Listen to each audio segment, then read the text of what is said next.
요즘 장보기가 무섭다는 말 하시는 분들 많이 있으실 텐데요. 흰 우유의 원료인 원유 가격이 오는 10월부터 리터당 88원 오른다고 합니다. 지난해 원유 가격이 49원 올랐을 때 우유 가격이 10%가량 올랐다는 점을 감안하면 1리터짜리 우유의 소비자 가격은 3,000원을 훌쩍 넘길 것이다 라는 관측이 나오고 있는데요. 우크라이나 전쟁과 이상기후 여파로 사료용 곡물값이 크게 올랐다는 점에서 우유값 인상은 불가피한 선택이었을 겁니다. 문제는 이 우유를 사용하는 제품들까지 줄줄이 가격이 오를 수 있다라는 이른바 밀크플레이션 우려가 나오고 있는 것인데요. 정부 역시 안심할 수 없었나 봅니다. 농림식품부는 이 밀크플레이션 우려는 과장돼 있다라고 말하면서도 유통업계와 가공식품 업체를 겨냥한 메시지를 내놨는데요. 빵이나 과자 같은 제품의 원유 사용량은 1에서 5% 수준에 지나지 않는다라고 하면서 과도한 유통비용, 불합리한 마진율 문제를 지적하기도 했습니다. 우유 가격 인상을 핑계로 슬그머니 가격을 올리려다가 철회한 아이스크림 업계가 떠오르는데요. 이번만큼은 그런 일이 없어야겠죠. 사실 우유값 말고도 하반기 물가를 불안하게 하는 요소들이 많습니다. 공공요금 인상이 예정돼 있고 기록적인 집중호우로 이 농작물 피해가 잇따르면서 장바구니 물가가 들썩이고 있는데요. 정부의 꾸준한 관심과 정책 조율 뒤따라야겠습니다.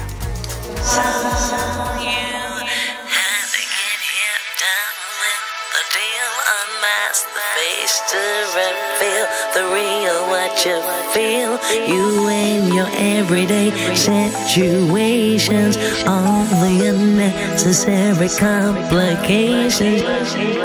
오늘 밤 당신 안의 꿈틀거리는 지식충전 본능이 깨어납니다. 여러분의 자유탐구 영역 김성환의 시사야.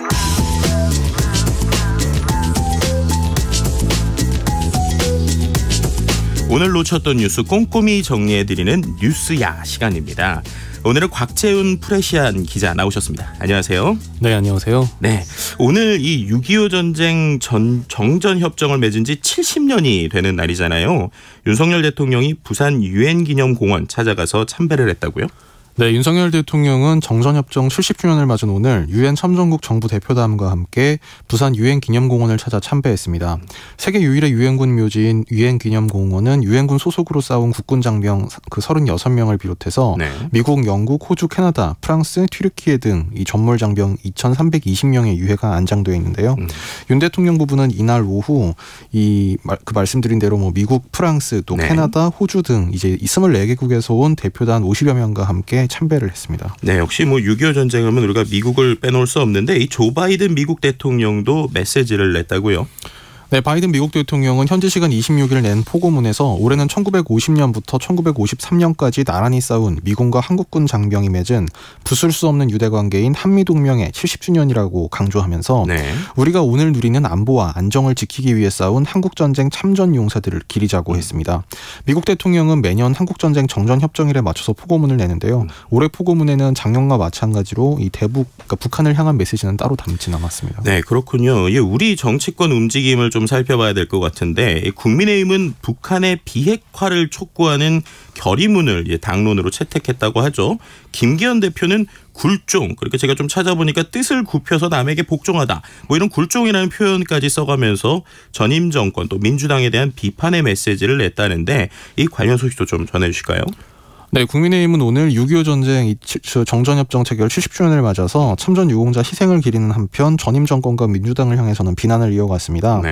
김기현 국민의힘 대표는 전임 문재인 정권의 대북 정책을 선거용 가짜 평화쇼다, 또 북한 퍼주기다, 굴종이다 이렇게 비판하면서 그 결과 대한민국의 국회 보좌관이 우리 군 군사기밀을 탐지해 북한에 전달한 것으로 보이는 등 곳곳에 간첩이 암약하는 일이 횡행할 정도까지 됐다면서 더 이상 이런 무방비 상태를 방치할 수는 없다고 주장했습니다. 국민의힘은 오늘 국회에서 열린 의원총회에서 북한 비핵화 및 도발 중단 촉구 결의안을 당론으로 채택하고 추진하기로 했습니다. 네, 국민의힘에서 이런 메시지가 나왔는데 민주당에서는 한반도 평화 구축 촉구 결의안을 8월 국회에서 처리하겠다라고도 했고 또 이재명 대표도 한마디를 같이 했어요. 네, 민주당 이재명 대표는 오늘 오후 국회의원회관에서 열린 정전협정 70주년 학술회의 축사에서 전쟁을 끝나는 게 아니라 잠시 중단한다는 의미의 정전은 최소한 신속히 종전 상태로 전환하는 게 맞다면서 종전을 넘어 평화체제를 만드는 것이 우리가 해야 할 과제라고 강조했습니다. 이 대표는 또 한때 평화를 이야기하면 종북으로 몰리는 시대가 있었는데 지금도 종전을 이야기하면 반국가 세력이라고 지적하는 경우가 있다. 이렇게 지난달 윤석열 대통령 발언을 겨냥하기도 했습니다. 앞서 민주당은 지난달 18일 의원총회 때 지난달이 아니라 지난 18일 의원총회 때 한반도 평화체제 구축을 촉구하는 정전협정 70주년 한반도 평화구축 촉구 결의안을 당론으로 채택한 바 있습니다. 네, 그렇군요. 참 이 북한에 대한 이야기들도 좀 여러 가지 나오는 것 같고 다음 뉴스로 한번 넘어가 볼까요? 민주당이 이 서울 양평고속도로 노선 변경 논란과 관련돼서 이 국회에 국정조사 요구서를 제출했다고요? 네, 민주당은 서울 양평고속도로 노선 변경 관련 대통령 처가 특혜 의혹에 대한 진상규명을 위한 국정조사 요구서를 오늘 국회에 제출했습니다. 민주당은 오늘 의원총회에서 국정조사 요구서 제출을 당론으로 채택하고 이에 따라 국정조사 요구서에는 박강원 원내대표 등 민주당 소속 의원 전원이 이 요구자로 이름을 올렸는데요. 이 국정조사 요구서는 오늘 오후 국회에 보고됐고 이 요구서에는 이 변경된 서울 양평고속도로 종점 일대에 대통령 처가 소유 토지가 다수 있어 특혜 의혹이 불거졌는데도 국토교통부 장관이 해당 사업을 독단적으로 백지화해 사회적 혼란을 초래했다 이렇게 비판하는 내용과 함께 대통령의 노선 변경 인지 또 처가 인척의 노선 변경 개임 여부 등 종점 변경의 경위 또 신규 노선 변경 과정에서 제기되는 재반 절차에 대한 의혹 규명 등에 대해 조사해야 한다 이런 주장이 담겼습니다. 그렇군요. 이 내용에 대해서 역시 국민의힘은 이제 민주당이 정쟁의 수단으로 국정조사를 추진하고 있다라고 보고 있는 거죠. 네, 국민의힘은 이 민주당의 국정조사 요구에 대해서 이재명 대표를 구하기 위한 방탄이다 이렇게 주장하고 있는데요. 또 사업 지원의 책임은 민주당에 있다고 비난하기도 했습니다. 국민의힘 윤재욱 원내대표는 오늘 의원총회 후 기자들과 만나서 이 문제를 정치적으로 끌고 가서 계속 양평군민이 원하는 사업을 지연시키겠다는 의도로 볼 수밖에 없다면서 민주당이 정쟁의 수단으로 국조를 요구하고 있다고 주장했습니다. 그렇군요. 이 국정조사 요구서가 어쨌든 이 채택될 것이냐 안 될 것이냐 뭐 여러 가지가 나올 것 같은데 이 채택될 가능성에 대해서 혹시 어떻게 보시는지 또 다른 정당들은 어떤 입장인지 좀 궁금하기도 합니다. 뭐 사실 국정조사 요구서 같은 경우에는 다른 일반 안건과 다르지 않습니다. 그러니까 그 국회 본회의의 과반수 출석, 과반수 찬성으로 되기 때문에요. 지금 민주당이 167석을 갖고 있으니까 그렇죠. 사실 민주당 지도부의 결심에 따라서 뭐 거의 뭐 가능은 충분히 하는 문제인데 다만 그런 경우에 이제 여당과 사전 협의 같은 게 되지 않으면 뭐 증인 출석이라든가 이런 부분이 현실적으로 좀 어려울 수 있기 때문에 아마 여야 간에 좀 협상이나 이런 과정은 좀 있을 것으로 보이고요. 뭐 지금 다른 정당 같은 경우에 이를테면 정의당 같은 경우에는 다소 좀 유보적인 태도인데 지금 정의당 국토의원인 심상정 의원 같은 경우에는 오늘 아침 라디오 인터뷰에서 이 정부와 대통령이 결자 해지 차원에서 해법을 마련하는 게 가장 좋다면서 그것을 안 하겠다고 하면 이 국민의 이익을 지키기 위해 국정조사 아니라 뭐라도 해야 되겠다. 뭐 다소 이런 원론적인 입장을 밝혔습니다. 그렇군요. 결국에는 의혹을 해소해야 된다. 뭐 이런 식의 이야기가 나오고 있는데 이런 가운데 이 원희룡 국토교통부 장관이 양평을 찾았다고 해요. 자신이 이제 전면 백자 선언을 하지 않았습니까? 서울 양평 고속도로 사업을 빠른 시간 내에 재추진하겠다 이런 입장을 밝혔는데요. 이거 좀 어떻게 봐야 될까요? 네, 원희룡 국토교통부 장관이 오늘 이 서울 양평 고속도로 사업과 관련해서 전문가와 양평 주민들의 의견을 반영해 고속도로를 최대한 빨리 놓겠다 이렇게 말해서 눈길을 끌었습니다. 원 장관은 오늘 이 양평 고속도로 원안 그리고 대안 노선 각각의 종점인 경기 양평군 양서면과 이 강상면을 차례로 찾아 이같이 말했는데요. 이 종점 변경 논란 이후에 이 원 장관이 현장을 방문한 것은 오늘이 처음입니다. 원 장관은 이 주민 간담회에서 고속도로는 양평의 오랜 수건 사업인데 정치적 싸움거리가 되고 특정인 게이트, 특정인 로드로 몰고 가는 오물이 고속도로가 가야 할 길에 잔뜩 쌓인 상황이 됐다면서 우선 오물을 치워야 해 불가피하게 중단하게 됐다고 주장했습니다. 그렇군요. 어쨌든 오랜 시간이 걸리고 비용도 있었고 뭐 기간도 있는 것들인데 어쨌든 주민들이 좀 더 이상 불편함이나 어려움들 겪지 않았으면 좋겠다 이런 생각들도 들기도 합니다. 지금 여러분께서는 KBS 1라디오 김성환의 시사야와 함께하고 계십니다. 저는 이 잠시 자리를 비운 김성환 평론가를 대신해서 시사야 진행을 맡은 빅데이터 전문가 김덕진입니다. 계속해서 뉴스야 이어가 보죠. 이제 시선을 한번 국회로 돌려볼게요. 오늘 본회의에서 수해 방지 법안 가운데 하나인 하천법 개정안이 처리됐는데요. 그럼에도 이거 뒷북 입법이냐 뭐 이런 이제 지적을 피하기는 좀 어려울 것 같습니다. 네, 국회는 오늘 본회의에서 이 최근 집중호우 관련 이 여야 논의의 속도가 붙은 수해 방지 법안 중 가장 먼저 하천법 개정안을 처리했습니다. 네. 이 개정안은 재석 의원 250명에 찬성 249표로 뭐 거의 만장일치로 통과가 됐는데요. 그랬네요. 개정안은 그간 홍수에 취약하다는 지적이 제기된 지방 하천에 대해 중앙 정부가 하천 공사를 시행하도록 하는 내용이 골자로 이에 따라 이 국가하천 수입연으로 배수에 영향을 받는 지방 하천을 국가가 직접 정비하고 비용을 부담할 수 있도록 한 것입니다. 네. 또 금강, 낙동강, 영산강, 섬진강의 이 수해 방지 관련 법안인 수계 물관리 및 주민지원법 개정안 3건도 오늘 본회의에서 통과가 됐습니다. 다만 오늘 본회의에서 통과된 하천법 같은 경우에는 이게 국민의힘 이미자 의원 그리고 박대수 의원이 작년 9월에 또 민주당 이광재 의원이 재작년 2021년 12월에 각각 발의한 3건의 법안을 통합 조정한 건데요. 결국 뭐 발의된 시점과 지금 통과되기까지 보면은 뭐 네. 많게는 뭐 2년 정도 지금 시간이 걸린 것은 맞습니다. 그렇군요. 뭐 소 잃고 외양간 고치기 뭐 이런 이제 씁쓸한 생각이 들기도 하는데 예, 헌법재판소가 정치적 표현의 자유를 과도하게 제약한다는 이유로 공직선거법의 일부 조항에 대해서 위헌 판단을 내린 바가 있는데요. 국회법 개정 시한을 지키지 못하면서 이것도 입법 공백 우려가 나오고 있다고요? 네, 지금 헌재에서 위헌 또는 헌법 불합치 결정을 받은 내용은 후보자와 배우자, 선거운동원을 제외한 사람이 선거운동 기간 중 어깨띠 등을 이제 사용해서 선거운동을 하는 것을 금지한다. 또 현수막 등 광고물 설치 금지, 또 이제 문서 그림 배부 등 금지 이제 이런 내용에 대한 이 규제 조항에 대해서 네. 이것이 이제 선거운동의 자유를 과도하게 제약한다 이런 이유로 헌재에서 이제 위헌 판단을 받았는데 네. 원래 이게 이달 안에 이제 이 개정이 원래 이루어져야 하는데 지금 현재 좀 어려운 상태가 됐습니다. 오늘 국회 법제사법 위원회 전체 회의가 열렸는데요. 이 자리에서 이 정치개혁 특별위원회에서 이제 위원장 대안으로 올라온 선거법 개정안을 이제 상정 심의를 했는데 오늘 의결이 되진 않고 보류가 됐습니다. 이 개정안 내용은 일반 유권자도 에서 선거운동을 할 수 있도록 하자. 또 네. 인쇄물, 현수막 등 시설물 설치 금지 기간을 선거일 전 120일로 이제 단축하자는 이런 내용인데요. 이게 지난달부터 이제 논의는 계속돼 왔고 결국 이제 지난 17일에 열린 법사위 심의 때는 선거 기간에 허용되는 모임 기준을 좀 완화하자 이런 내용을 놓고 여야가 이제 이견을 빚으면서 네. 결과적으로 처리되지 않았는데 오늘도 이 부분과 관련해서 계속 이제 이견이 있어서 오늘 네. 처리가 안 됐습니다. 사실 이제 주말을 지금 지나면 바로 이제 이달 말 31일이 오기 때문에 네. 아마 지금 이 기간 내에 이게 개정안이 처리되기는 좀 어려운 상태가 됐습니다. 이렇게 처리가 안 되게 되면 실제 선거할 때 어떻게 되는 거예요? 당장 내년 4월이 총선이기 때문에 네. 아마 그 이전에는 어쨌든 여야가 이제 뭐 합의를 해서 이제 법안을 처리할 것으로 예상이 되긴 합니다만 다만 이제 다 이 중간에 이제 약간 공백 기간이 생기는 거는 뭐 네. 지금 어쩔 수 없는 상태고요. 그래서 지금 곧 또 강서구청장 보궐선거 같은 이제 선거가 있기 때문에 네. 지금 이제 이 공백 기간을 이용해서 좀 어떤 뭐 무리한 선거운동 같은 게 나와도 제재할 방법이 없다. 뭐 이런 지적도 나오고 있습니다. 그러니까요. 좀 어떻게 보면은 여야가 지난 1년간 무엇했는지 묻지 않을 수 없을 것 같은 상황인데 국회에서 또 과학기술정보방송통신위원회가 이틀째 파행을 빚고 있다 이런 이야기도 들려요. 네, 오늘 이틀째 지금 국회 과학기술정보방송통신위원회가 이 국민의힘 소속 장제원 가방위원장 주재로 열렸는데요. 민주당은 어제 오늘 회의 때 모두 불참을 했습니다. 이 장 위원장은 오늘 양권조정위 요구서를 접수해서 즉시 구성을 완료했다. 그러니까 이거는 우주항공청 이제 설치법에 관련해서 이 대체 토론을 마무리하고 5개 법안을 바로 안건조정위로 넘겼다. 이제 이것을 민주당 의원들이 불참한 가운데 의결을 했는데요. 네. 다만 뭐 안건조정위 구성 자체에 대해서는 이제 민주당도 뭐 특별히 반발하고 있는 상태는 아닙니다. 이게 왜냐하면 이제 안건조정위에서 심의하자는 요구 자체가 이제 민주당 측에서 나온 것이기 때문인데요.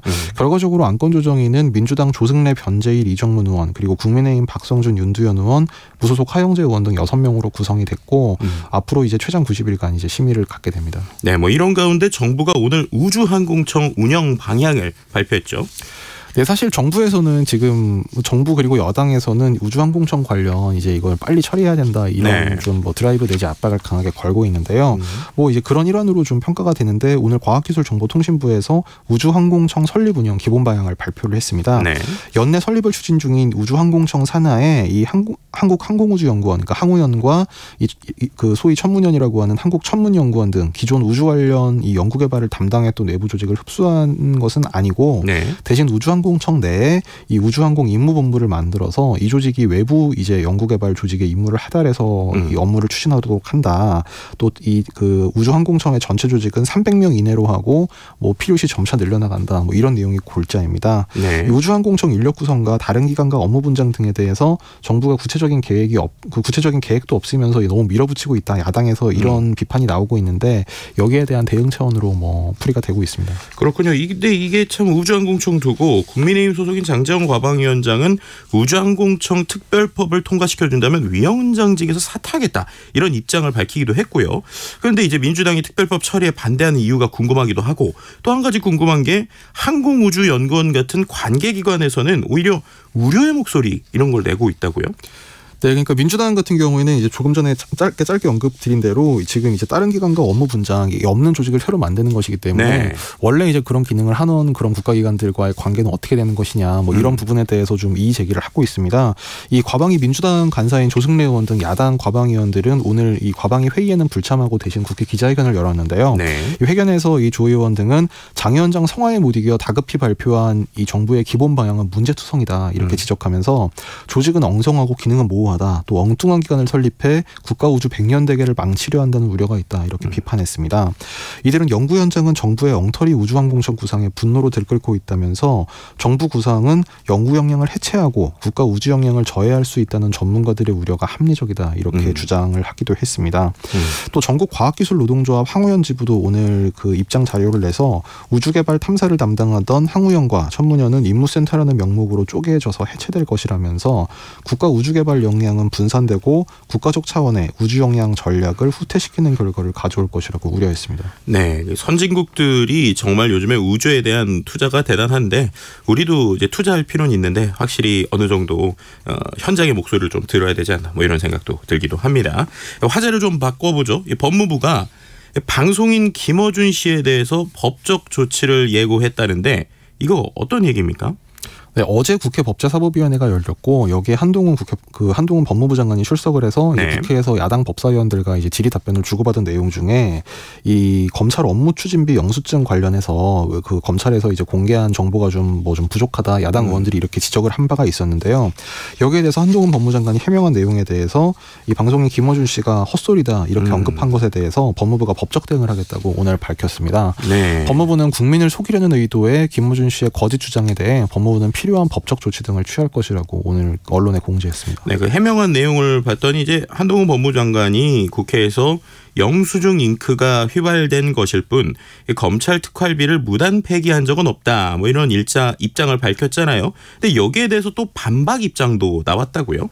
그러니까 어제 그 한동훈 장관과 민주당에서 박주민 의원이 이 지적을 한 내용인데요. 네. 그 법원 판결에 따라서 이제 올해 4월에 대법원에서 최종적으로 이 그 업무 추진비 관련 영수증의 일부 내용들은 공개를 해야 된다 이렇게 판결을 내렸습니다. 정보 공개 청구 소송에 대해서요. 네네. 여기에 대해서 이제 법무부에서 결과적으로 공개를 했는데 네네. 이 공개된 내용 중에 보면 이 영수증 일부가 거의 백지 상태다. 그래서 뭐 식별이 안 된다. 이렇게 박주민 의원이 이런 지적을 하니까 네네. 한동훈 장관이 영수증 원본을 복원하다 보면 잉크가 휘발되지 않느냐 이렇게 그 해명을 한 건데 그 답변을 한 건데요. 여기에 대해서 이제 그 김어준 씨가 유튜브 방송에서 헛소리다. 모든 영수증 특정 부위가 날아가는 건 말이 안 된다. 이제 이런 네. 주장을 폈는데 법무부는 이제 이것이 거짓 주장이다. 이렇게 그 주장을 하고 있습니다. 사실 이거는 좀 그 사실관계에 대해서 그 뭐 이 김 씨라든가 또는 이제 어제 한동훈 장관이 말한 것에 대해서 약간 좀 그 서로 좀 다른 이제 뭐 좀 사실관계 오인이나 이런 부분이 좀 있기는 한데요. 아, 그래요? 세금도둑자발화 등 이제 검찰 특활비 문제를 비판하고 있는 시민단체는 네. 올해 4월 법원에 이제 정보공개 청구 최종 판결에서 개인 식별 정보만 가리고 공개하라. 식별 정보만 가리고 네. 공개하라. 이렇게 네. 판시를 했는데 검찰은 이제 법원에서 이제 그 가리라는 것을 그 법원에서 가려도 된다고 한 것을 넘어서서 음식점 네. 상호 그다음에 사용 명목까지 다 가렸다. 이것은 이제 법원 판결을 이제 위반한 거다. 이렇게 네네. 주장하고 있는 반면에 법무부는 대법원의 정보공개 판결 기준에 맞춰서 공개한 거다. 이렇게 맞서고 있습니다. 그러니까 4월달 대법원 판결 내용을 보면 공개 대상 정보는 집행 일자와 금액 그리고 내용, 명목, 사용자 이름, 뭐 참석자 숫자 등은 공개하지 않아도 된다 이런 내용인데요. 그럼 결국 지금 문제가 되는 거는 음식점 상호, 그 다음에 이 결제한 시간인데 여기에 대해서 지금 그 판결문에 지금 뭐라고 나와 있는지 좀 확인이 한번 필요할 것 같습니다. 네, 그러니까는 뭐 뭘 먹은 것 같긴 한데 이게 어디서 먹었고 몇 시에 먹었고 이거를 이제 밝히느냐 안 밝히느냐 뭐 이런 얘기 때문에 좀 이슈가 되는 것 같긴 하네요. 자, 이런 가운데 또 이제 국민의힘이 불법 시위를 벌인 시민단체들이 정부 보조금을 받을 수 없도록 제한하는 방안을 추진하기로 했어요. 네, 국민의힘 산하 그 특별위원회인 시민단체 선진화 특위에서 오늘 불법 시위단체 보조금을 제한하고 이 불법 농성 천막 규제를 강화하는 방안을 추진하겠다고 밝혔습니다. 네. 특위위원장인 국민의힘 하태경 의원은 오늘 그 기자 브리핑에서 국민 혈세가 불법 폭력 시위에 남용된 일이 없도록 정부 보조금 제한 지침을 기획재정부에 복원하라고 요청하겠다고 말했습니다.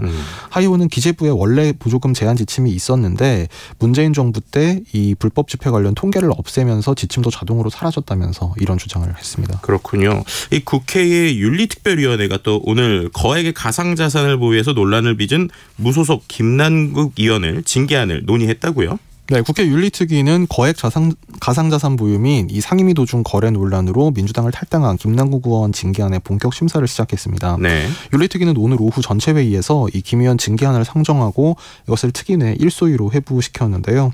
또 김 의원과 관련한 추가 자료도 요구하기로 결정하고 이건 역시 소위에서 함께 검토해 결론을 내기로 결정했습니다. 앞서 윤리특위 윤리심사자문위원회는 이 김 의원에 대해 최고 징계수위인 의원직 제명을 권고한 바 있습니다. 그렇군요. 이 민주당은 또 어제 권영세 통일부 장관을 국회 윤리위에 제소하고 김홍걸 의원을 소명해달라고 요청했는데요. 김 의원은 오늘 또 가상자산 거래 내역을 공개했다고요? 네, 이거는 이제 그 김남국 의원 외에 이제 그러니까 김남국 의원을 포함한 11명이 국회 이제 윤리심사자문위원회에 코인 보유 또 거래 내역을 이제 그 자진 신고를 한 건데 이제 이 중에 좀 이해 충돌 소지가 있다 뭐 이렇게 좀 의심이 가는 것으로 이제 언론에 보도된 사람들이 이제 말씀하신 뭐 지금 국회의원 겸직하고 있는 권영세 장관 그리고 김홍걸 의원 등인데요.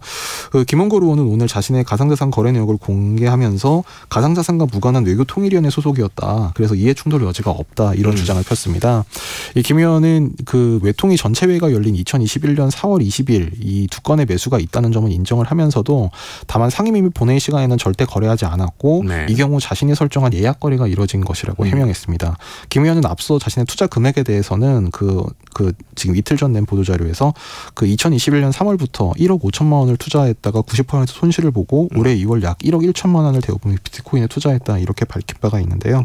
오늘 김 의원은 자신의 이제 거래 내역을 공개하면서 자신의 자발적 공개를 시작으로 국민의힘 권영세 의원님도 공개하라. 국회의원 모든 고위공직자도 다 공개해야 한다. 이런 주장도 폈습니다. 그럼 이에 대해서 국민의힘은 좀 어떤 입장을 보이고 있나요? 네, 윤재욱 국민의힘 원내대표는 이 김홍걸 의원이 권 장관 등 여당 의원들 코인 거래 내역을 공개해야 한다 이렇게 요구한 데 대해서 자기가 공개하면 그만이지 누구를 공개하라 마라 이런 얘기하는 것 자체가 바람직하지 않다. 각 의원들이 자기 입장이 있을 것이고 그 입장은 정치적 책임을 갖고 정하는 것이라고 반박했습니다. 윤 원내대표는 김 의원 입장은 잘 모르겠지만 아마 본인이 생각하는 정치적 목적이 있을 것이라면서 이 자진 신고한 의원들이 자기한테 해당되는 부분은 당당하게 자기가 정치적 책임감을 갖고 입장을 정하면 된다고 주장했습니다. 네, 뉴스야 여기까지 하겠습니다. 이 곽재윤 프레시안 기자였습니다. 잘 들었습니다. 감사합니다.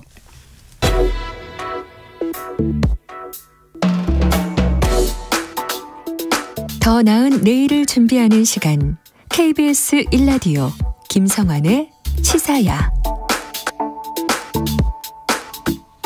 백마부대라고 불리우는 육군 제9보병사단엔 이 병사들을 위해 만든 백마회관이라고 하는 복지시설이 있습니다. 그런데 이곳에서 일부 간부들이 메뉴판에도 없는 특별 메뉴를 요구하고 근무 중인 장병들에게 폭언을 일삼았다라는 의혹까지 제기되고 있는데요. 이곳에서 어떤 일이 있었던 건지 장병들의 제보를 받은 군인권센터 김영남 사무국장 연결해서 자세한 얘기 나눠보겠습니다. 국장님 안녕하십니까? 네, 안녕하십니까? 네, 이 제보 내용 살펴보기 전에요. 일단 이 백마회관 어떤 시설인지 먼저 좀 설명 부탁드리겠습니다. 예, 백마회관은 군 복지회관이라고 부르는 곳인데요. 말 그대로 군에서 운영하고 있는 복지시설 중에 하나입니다. 이 회관은 이제 육군 구사단 백마부대에서 운영하고 있고요. 다른 부대에도 이런 회관이 있는 곳들이 있습니다. 군부대 주변에 사실 식당이나 또 숙박업소가 부족하다 보니 장병 복지 차원에서 저렴한 가격에 이제 운영을 하고 있는 곳이라 생각하시면 됩니다. 네, 그렇군요. 그러면은 어쨌든 이제 요리하시거나 이런 분들이 있어야 될 텐데 이곳에서 근무 중인 장병들도 군 복무 중인 일반 장병들인 건가요? 예, 맞습니다. 지금 백마회관에는 병사가 10명 있고요. 네. 이분들은 의무복무 중인 병사분들입니다. 그리고 그 외에 이제 관리하는 부사관이 1명이 있고 따로 조리사나 민간인 직원은 없는 상태입니다. 네, 그렇군요. 그런데 일부 간부들이 이곳에 와서 뭐 메뉴판에 없는 특별 메뉴, 뭐 디저트를 요구했다 이런 제보가 지금 들어왔던 건데 구체적으로 어떤 특혜를 요구한 겁니까? 사단장 그리고 또 대령급의 간부들이 이 특권을 많이 누리고 있다, 이 특혜를 받고 있다라는 네. 제보가 있었는데요. 이 복지회관은 사실 이런 고위급 간부만 쓰는 곳은 아니고 보통 면회객이나 군인 가족들도 쓰기 때문에 삼겹살이나 뭐 소고기 이런 것들을 많이 팝니다. 네. 근데 이 고위급 간부들이 메뉴판에 없는 16첩 반상의 한정식이라던가 네. 홍어 삼합, 과메기 같은 것을 메뉴로 내오라고 하고 네. 밥을 먹고 나면 또 일반 손님에게는 제공되지 않는 디저트들, 수제 티라미수를 만들어 오라던가 제철 과일을 내오라던가 이런 것들을 요구를 했던 것이고 이 간부들은 또 VIP룸도 따로 있고 네. 그릇도 일반 손님과 다르게 사기 그릇을 썼다고 합니다. 이런 특별 대우들이 그냥 일상적으로 계속 이루어졌고 있었던 것이죠. 그럼 말씀 주셨지만 일상적이라고 하셨는데 어느 정도나 그렇게 한 거예요?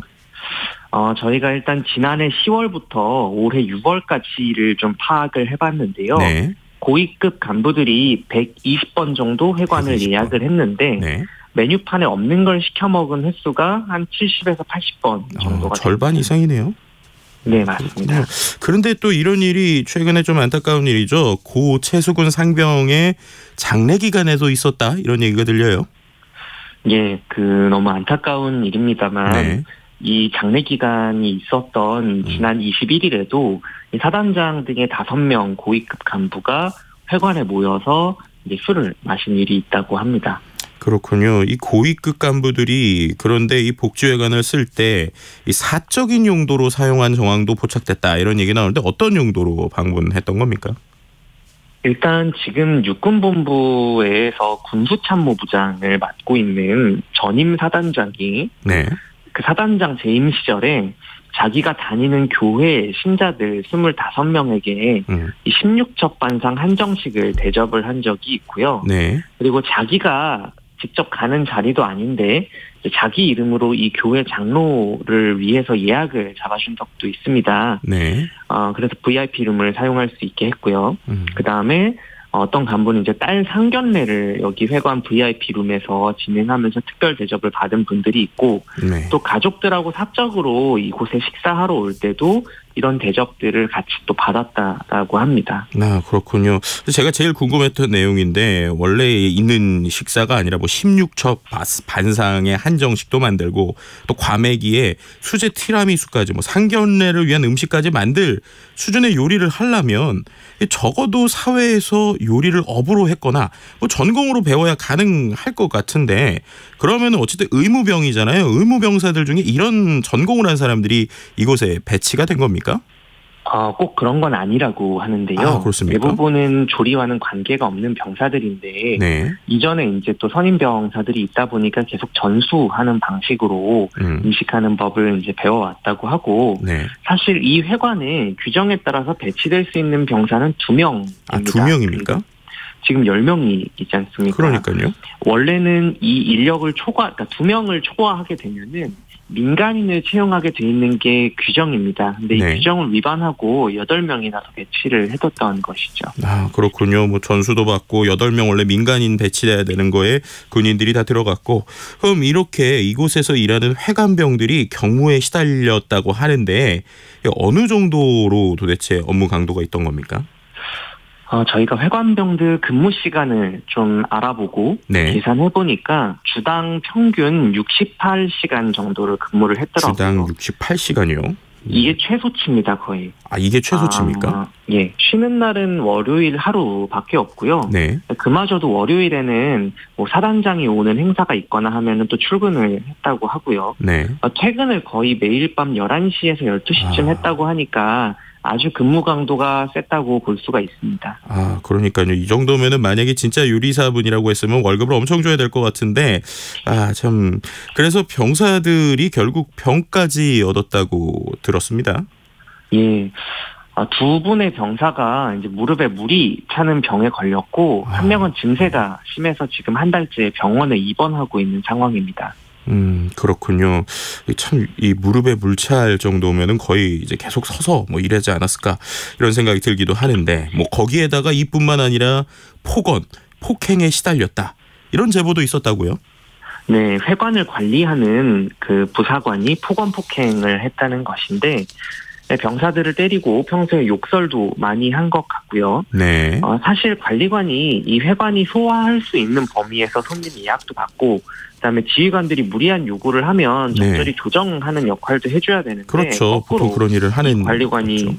예, 한술 더 떠서 일을 늘려온다거나 불합리한 것들도 다 떠맡아 와가지고 회관병들에게 강요하고 잘 못하면 폭언 폭행하고 이런 일들이 비일비재하게 있었다라고 합니다. 아, 참 이게 뭐 그 직급이나 아니면은 업무의 종류에 따라서 뭐 이거에 지위 여하는 없지만 어쨌든 나라를 지키기 위해서 간 이 병사들이 누군가를 위해서 요리를 하고 또 그것 때문에 아프기도 하고 또 폭언과 폭행에 시달렸다.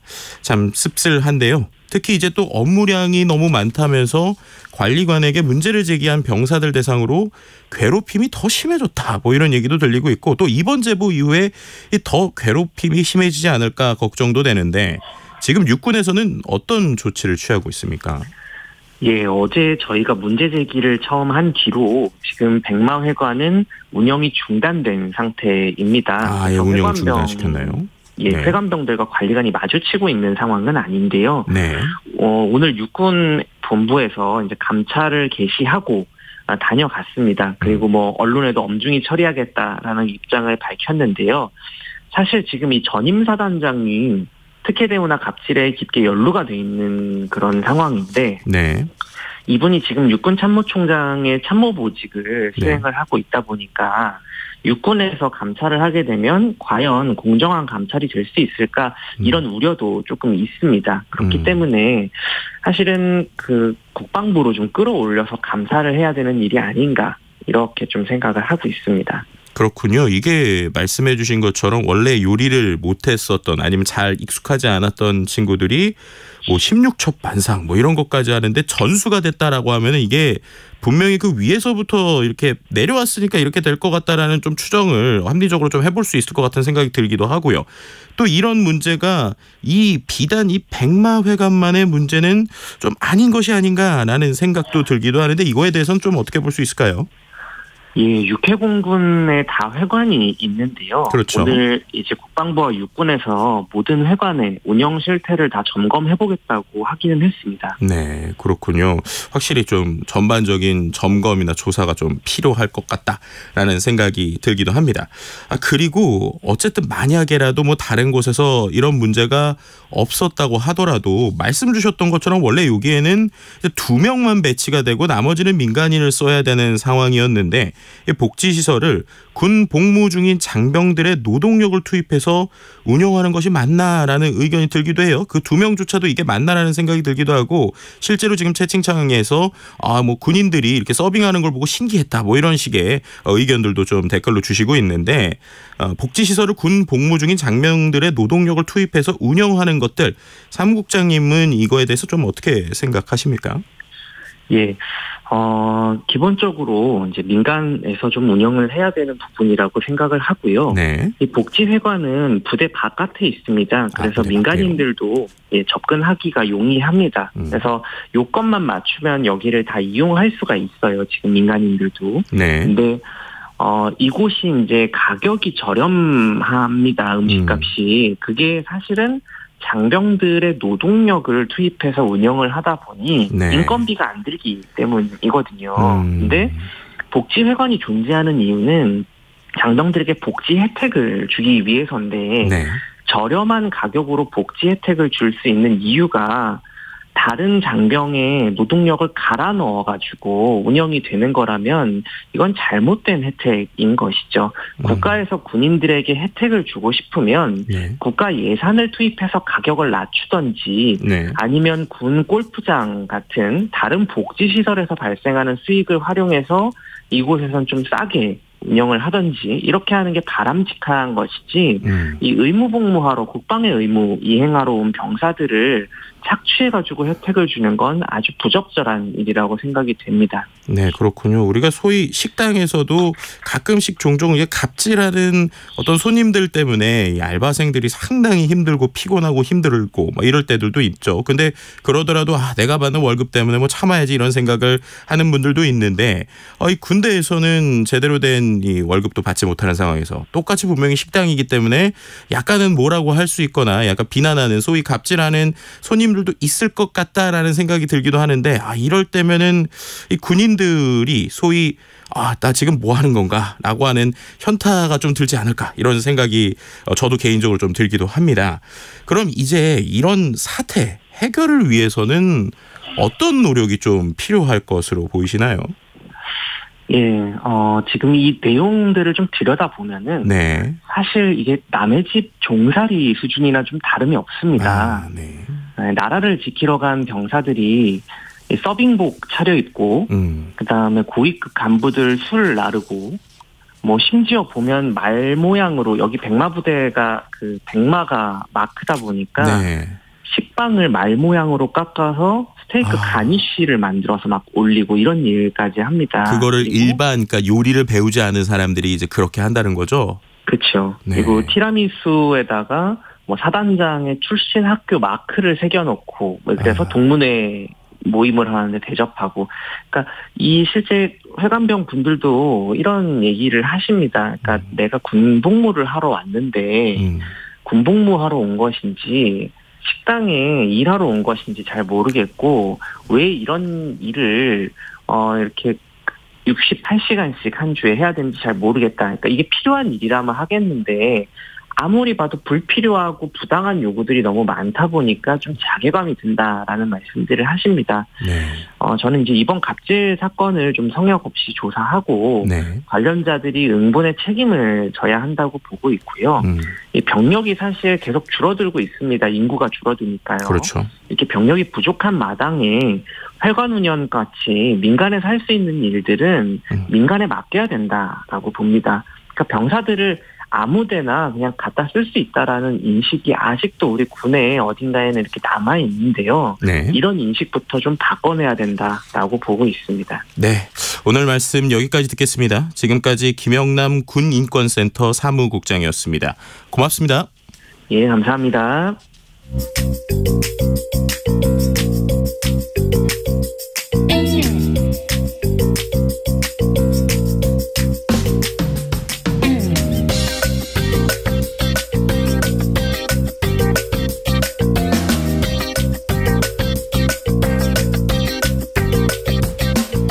복잡한 정책부터 실물 경제와 투자까지 눈여겨봐야 할 경제 이슈를 깊이 살펴보는 시간입니다. 경제 읽기 경향신문 박병률 경제부장 전화로 만나보겠습니다.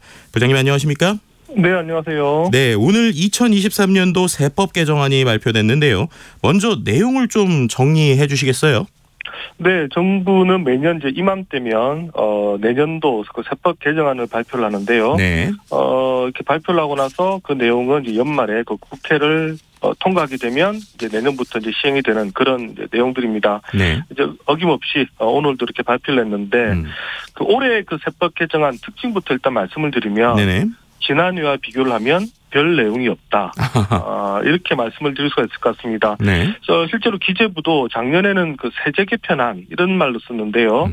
올해는 세법 개정안 이런 또 표현을 씁니다. 네. 그러니까 이제 작년에는 아무래도 윤석열 정부 첫 해다 보니까 뭐 종부세 인하라든가 법인세 인하 같은 아주 그 큰 폭의 세제 자체가 변화하는 이런 게 있었는데 네.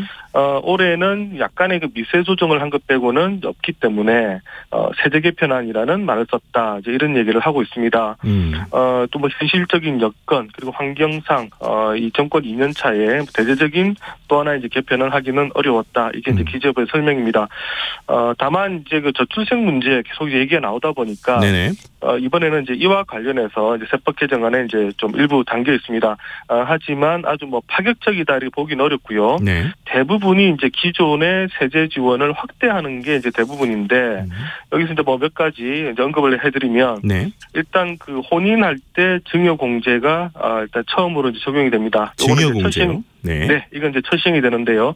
1억 원 공제가 첫 시행이 되는데 결과적으로 이렇게 되면 양가 부모님으로부터 최대 3억 원까지 결혼할 때 증여하면 증여세를 내지 않게 되는 게 있습니다. 그리고 또 이제 그 자녀 장려금이라는 게 있는데요. 이제 소득이 적은 가구의 경우에 이제 자녀들에게 1인당 얼마 주는 이런 게 그 자녀 장려금인데 지금은 가구당 소득 상한이 4천만 원인데 이게 7천만 원까지 올라갑니다. 그러니까 이제 7천만 원 소득을 받는 가구까지도 자녀 장려금을 주는 식으로 이제 바뀌고요.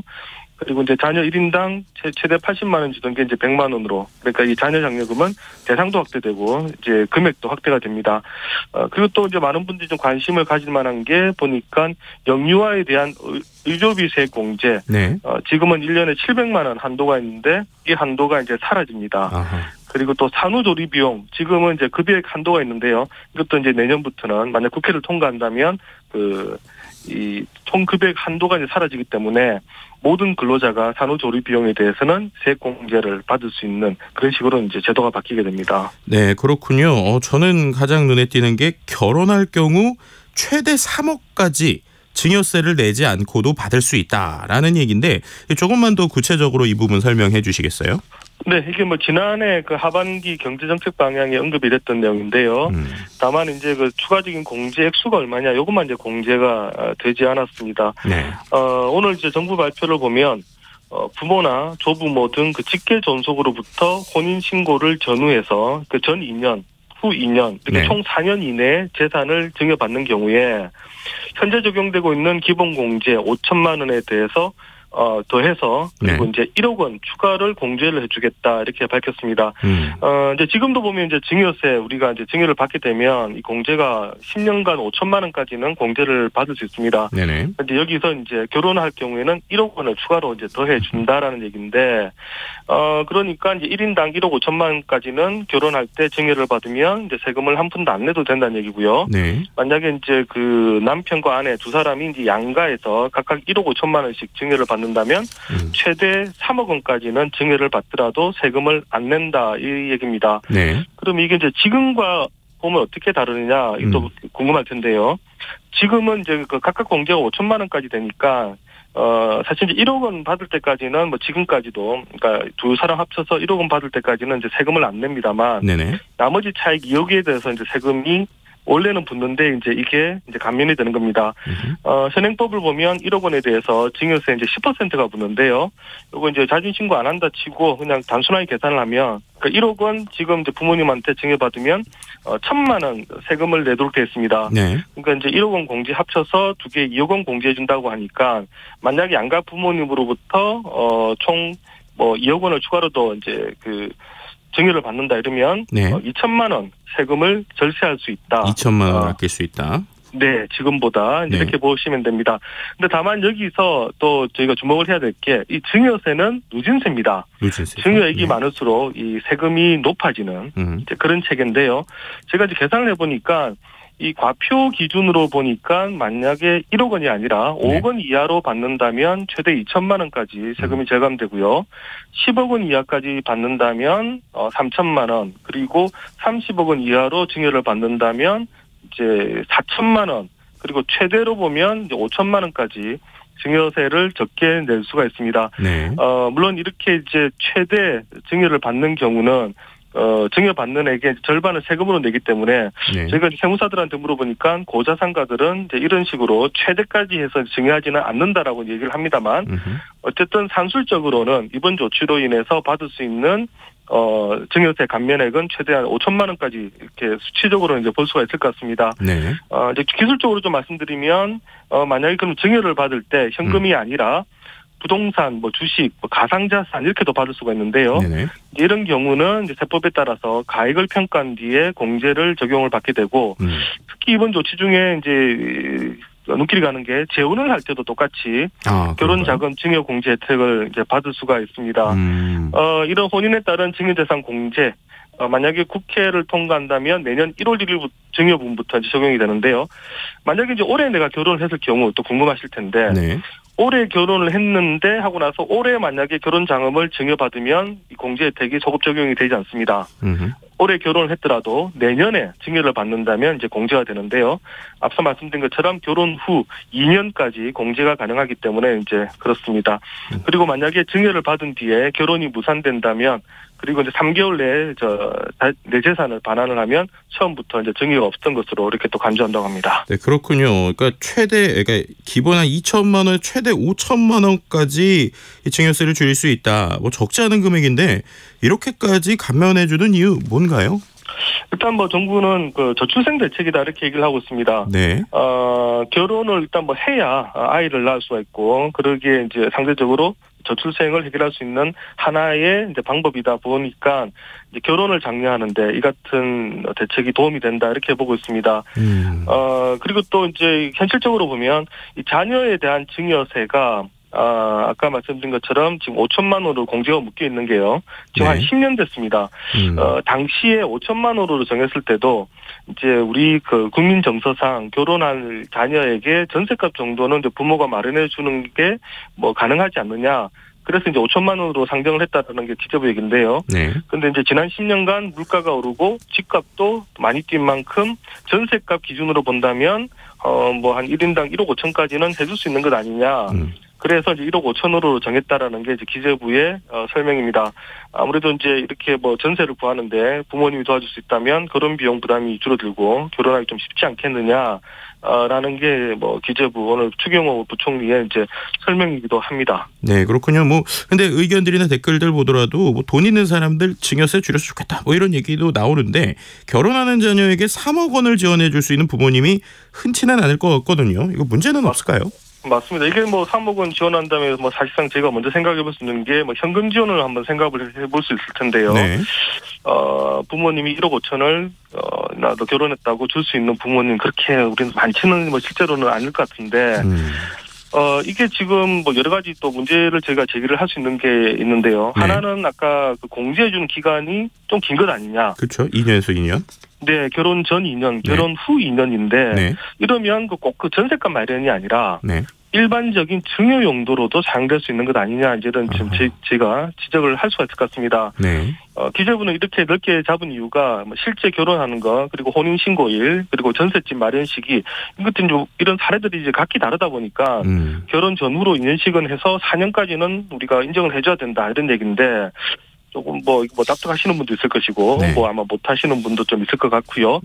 또 하나는 이렇게 그 받은 증여재산을 반드시 주택 마련에 써야 하느냐 그렇게 하지 않아도 된다는 겁니다. 네. 정부 얘기는 현실적으로 이 증여재산이 용도에 맞게 그러니까 전셋값 마련하는데 쓰였는지 아닌지 우리가 확인하기 어렵기 때문에 일단 증여액으로만 이제 보겠다라는 게 네. 기재부의 이제 얘기인데. 네, 이것도 이제 여러 가지 애청자 여러분들의 판단에 맡기겠습니다. 네, 결혼하지 않는 자녀들 간의 형평성 문제도 나올 것 같고 또 이 혼인 자녀에 대해서 상속세 공제 확대하는 게 진짜 효과가 있을까 이런 얘기들 나올 것 같은데 어떻게 보세요? 네, 맞습니다. 일단은 이제 미혼 자녀들의 이제 차별 얘기가 안 나올 수가 없을 것 같은데요. 네. 여러 자녀가 있는데 어떤 결혼한 자녀가 있고 결혼하지 않은 자녀가 있는데 결혼하지 않는 자녀는 상대적으로 그렇다면 역차별을 당하는 것 아니냐. 네. 이제 이런 문제가 분명히 나올 것 같습니다. 그리고 또 일각에서는 결혼 안 한 데 대한 무슨 징벌적 과세냐 이런 이제 불만도 할 수가 있을 것 같은데요. 네. 그렇다면 제가 이제 고민해 볼 수 있는 게 결국 이런 논란이 확대되다 보면 결국은 이제 미혼 자녀들까지도 증여세 공제가 확대되는 것 아니냐. 이런 제가 이제 합리적인 의심을 해볼 수가 있는데 네. 그러면 만약에 자녀에 대한 또 공제가 확대된다면 그렇다면 배우자에 대한 공제도 지금보다 또 확대해야 되는 것 아니냐. 또 이런 또 문제가 나오고 있습니다. 배우자에 대한 공제도 지금 6억 원인데 이게 지금 10년째 묶여 있다 보니까 네. 자녀에 대한 공제 확대되면은 또 당연히 또 이런 논쟁이 또 나올 수가 있을 것 같고요. 그렇다면 이제 결과적으로 결국 이번 그 혼인 공제가 결국 상속증여세 감세를 추진하는 어떤 또 지렛대가 되는 것 아니냐, 장기적으로. 네. 또 그렇게 보는 또 시각도 있습니다. 이와 함께 이번 그 세법 개정안에 보면 그 가업을 상속하면 이제 상속세 공제를 해주는 그 가업 상속 공제라는 게 있는데요. 네네. 이것도 이제 확대를 시켰습니다. 과거에 이제 도입이 됐던 건데, 근데 이제 문제는 이거 가업 상속 공제가 매년 확대가 되고 있습니다. 아하. 이게 이제 초창기에 그 시작을 할 때는 네. 아주 그 중소기업에 한해서 그리고 아주 제한적으로 그리고 이제 적은 액수에 대해서 상속 공제를 해주고요. 상속세 공제를 해주고 그리고 요건도 뭐 되게 많았습니다. 가업을 오랫동안 좀 유지를 해야 된다든가 그리고 이제 직원 수를 유지해야 된다 이런 것들이 있었는데 네. 이게 갈수록 이제 약해지고 있고요. 네. 최근에는 이제 중견 기업까지 확대가 되고 있고 또 세율도 지금 점점 낮아지고 있어서 결국 이제 이런 식으로 뭐 혼인 공제라든가 그리고 가업 상속 공제를 통해서 상속세에 대한 현재 그 기반을 외곽부터 허물고 있는 것 아니냐 이런 지적도 저희가 좀 할 수는 있을 것 같습니다. 네, 그렇군요. 뭐 말씀해주신 것처럼 뭐 지난해 비교해서 세법 개정안이 큰 변화가 없어 보이는데 이 상속증여세 뭐 개편한다는 이야기도 있고 뭐 여러 가지로 우리가 좀 논란이 될 수 있는 부분들이 좀 어느 정도 존재하는 것 같습니다. 경제 읽기 지금까지 경향신문 박병률 경제부장께 들어봤습니다. 감사합니다. 네, 감사합니다. 네, KBS 1라디오 김성환의 시사야 1부 순서는 여기에서 마무리하도록 하고요. 2부 순서는 사건 사고 뉴스를 살펴보는 밤참 뉴스 무엇이든 보러 가세요 순서로 찾아가겠습니다. 전 11시 정각 2부에 다시 오겠습니다.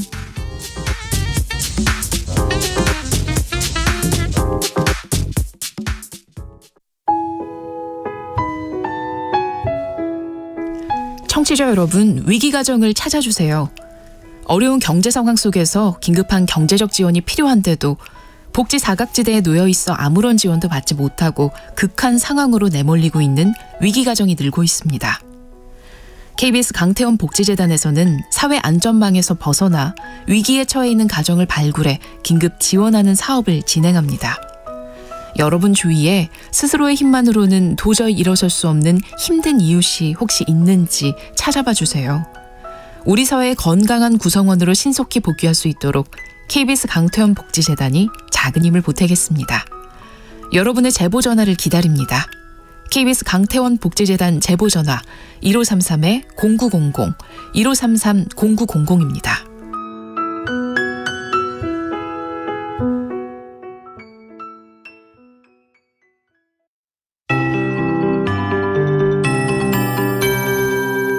KBS 58분 날씨.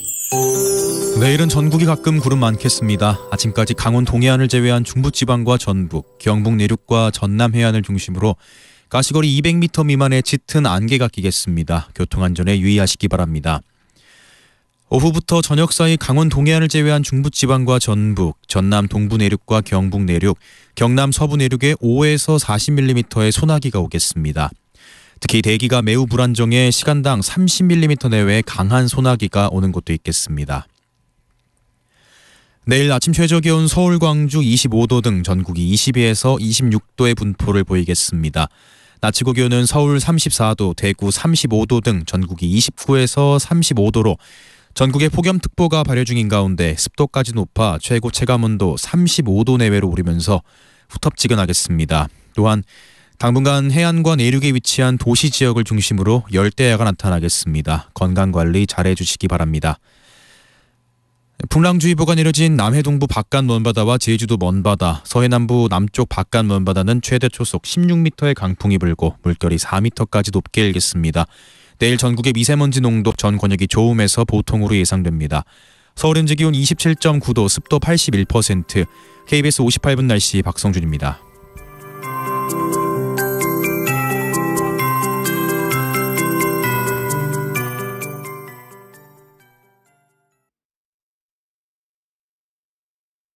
정성을 다하는 국민의 방송 KBS가 11시를 알려드립니다. AM 711kHz, FM 97.3MHz, KBS 1라디오입니다. HLKA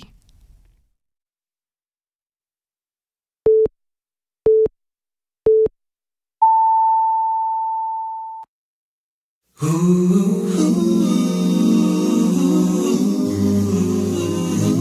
밤 그냥 보내긴 아쉬우니까요.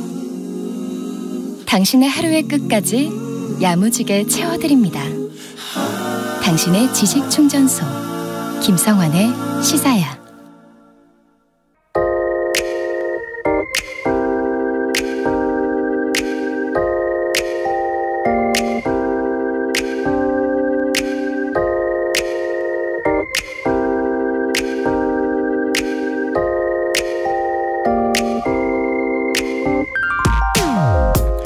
오늘의 발견을 준비하기 위해 포털 뉴스란을 들어갔다가 저도 모르게 창을 닫고 싶어졌습니다. 모두를 놀라게 한 신림동 흉기난동 사건 이후에도 비슷한 강력범죄는 계속 이어지고 있고요. 살인 예고에 재난 상황에마저 책임 공방을 이어가는 정치권의 이야기까지 정말 보고만 있어도 영혼이 상하는 것 같은 뉴스들이 가득했습니다. 말이라는 게 그런 것 같습니다. 한마디로 천냥빛을 갚을 수도 있지만 말에 날이 서면 칼보다도 더 날카롭게 누군가를 찌르고 괴롭힐 수 있는 것. 쉽게 던진 말 한마디가 누군가에겐 평생의 상처로 남을 수도 있는 것이죠. 그런데 참 다행스럽게도 저 답답한 마음을 풀어줄 고마운 뉴스가 눈에 들어왔습니다. 수원시의 한 아파트에서 전해진 소식인데요. 심장질환으로 쓰러진 택배기사님에게 아파트 입주민들이 성금을 모금해 전달했다는 겁니다. 지난 17일 68살의 택배기사가 업무 중 가슴 통증을 호소하며 쓰러졌습니다. 이 기사님은 심장 관련 시술을 2차례나 받은 전력이 있어서 일상생활이 힘들 정도였지만 신선식품을 배송하는 업무를 미룰 수 없어서 일을 나간 것으로 알려졌는데요. 다행히 함께 일하던 아내분이 있어서 병원으로 바로 호송됐지만 문제는 전달하지 못한 택배 물품이 남아있다는 겁니다. 아내분은 택배를 받지 못한 아파트 주민들에게 이런 문자를 보냅니다. 안녕하세요. 택배기사입니다. 오늘 배송 중 저희 아저씨가 심장이 안 좋다고 해서 응급실에 왔습니다. 지금 수술 중입니다. 부득불 오늘 배송은 못하게 됐습니다. 조속히 낫는 대로 배송하겠습니다. 죄송합니다. 미담은 이렇게 만들어집니다. 문자를 받은 한 입주민이 아파트 단체 채팅창에 메시지를 공유했고 택배기사 부부가 매일 밤 10시를 넘어서까지 배송했다라는 사실이 알려지면서 입주자 대표회의가 병원비 모금을 추진한 것인데요. 당초 목표액은 100만 원이었지만 모금 이틀 만에 248만 원이 모였다고 하죠. 입주자 대표회의에는 이렇게 모은 성금을 편지와 함께 전달했는데요. 편지엔 저희 입주민들에게 기사님은 함께 사는 공동체의 일원입니다. 건강한 모습으로 다시 뵐 수 있는 일을 바라는 마음에 조금씩 성의를 모았습니다. 이런 메시지가 담겨 있었다고 합니다. 입주민들의 마음을 받은 택배기사 부부는 눈물이 난다면서 감사의 마음을 전했는데요. 이게 정말 우리가 바라던 세상이 아닐까요? 나 혼자 살아내야 하는 것 같은 좌절감이 들 때 우리는 함께 사는 공동체의 일원이다. 이렇게 이야기해줄 누군가가 있다면 세상이 조금 더 따뜻해지지 않을까요? 오늘 본 뉴스의 울림이 우리 사회 곳곳으로 퍼졌으면 좋겠습니다. 지금까지 오늘의 발견이었습니다.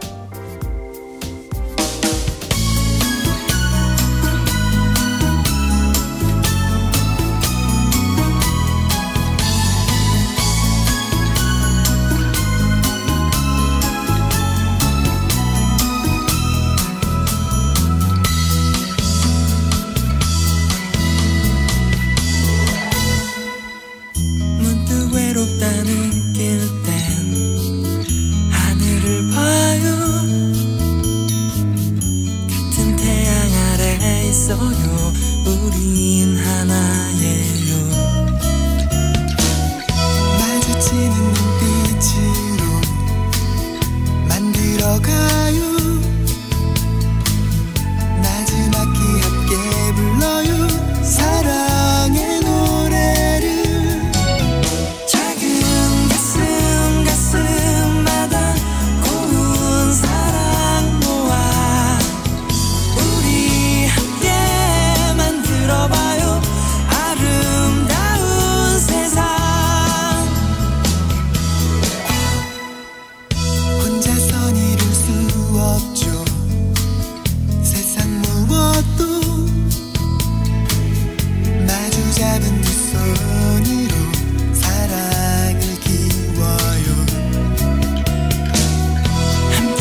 네, 유리상자의 아름다운 세상 들으셨습니다. 언제 들어도 기분 좋은 노래네요. 노래처럼 항상 우리가 행복한 일 많았으면 좋겠습니다. 김성환의 시사야는 언제나 청취자 여러분들의 관심과 참여를 기다립니다. 오늘도 방송 내용과 관련된 다양한 의견 문자 받고 있는데요. 많은 분들이 참여해주고 계십니다. 1084님께서 요즘 들어 뉴스만 보면 너무 심란해요. 뉴스를 통해 세상을 보는 눈이 넓어지는 게 아니라 내가 사는 세상에 대한 두려움을 갖게 하는 것 같아서요. 미담 택배기사 사연은 그나마 제가 사는 세상에 사람 냄새를 맡을 수 있었습니다.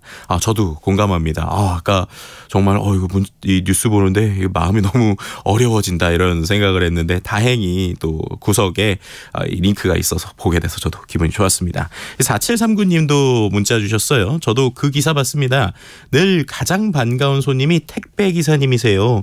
더운 여름에 택배기사님들 힘드실 텐데 무엇보다 기사님의 건강이 중요합니다. 우리의 택배는 조금 늦게 천천히 와도 돼요 라고 말씀 주셨습니다. 실은 제 친구도 택배 기사님이신데 정말 요즘 날씨가 너무 더워서 걱정되기도 하는데 이럴 때일수록 좀 건강 잘 챙겼으면 좋겠고요.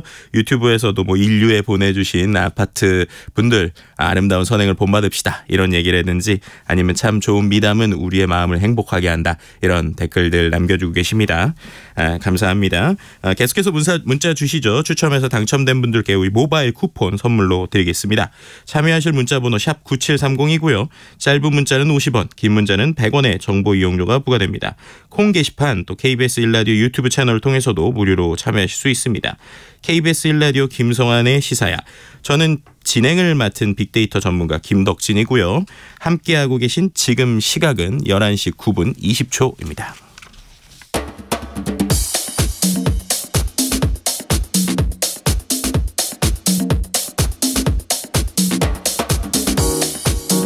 오늘 일어난 세상의 곳곳 소식들 당일 배송으로 전해드립니다. 밤참 뉴스 이영경 뉴스캐스터와 함께하겠습니다.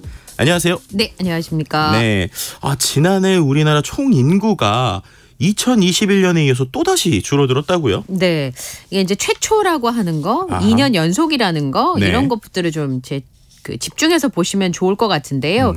우리나라 내국인 인구가 2019년부터 5천만 명을 넘어섰는데 다시 4년 만에 4천만 명대로 내려왔습니다. 우리가 5천만 인구 이랬는데 깨졌네요. 다시 4천만이네요. 네, 내국인만 집계를 해보면 지금 14만 8천 명, 0.3%가 줄어든 4,994만 명으로 집계됐고요. 2018년 이후에 4년 만에 4천만 명대로 줄어들게 됐습니다. 근데 우리나라 총 인구는 5,169만 명입니다.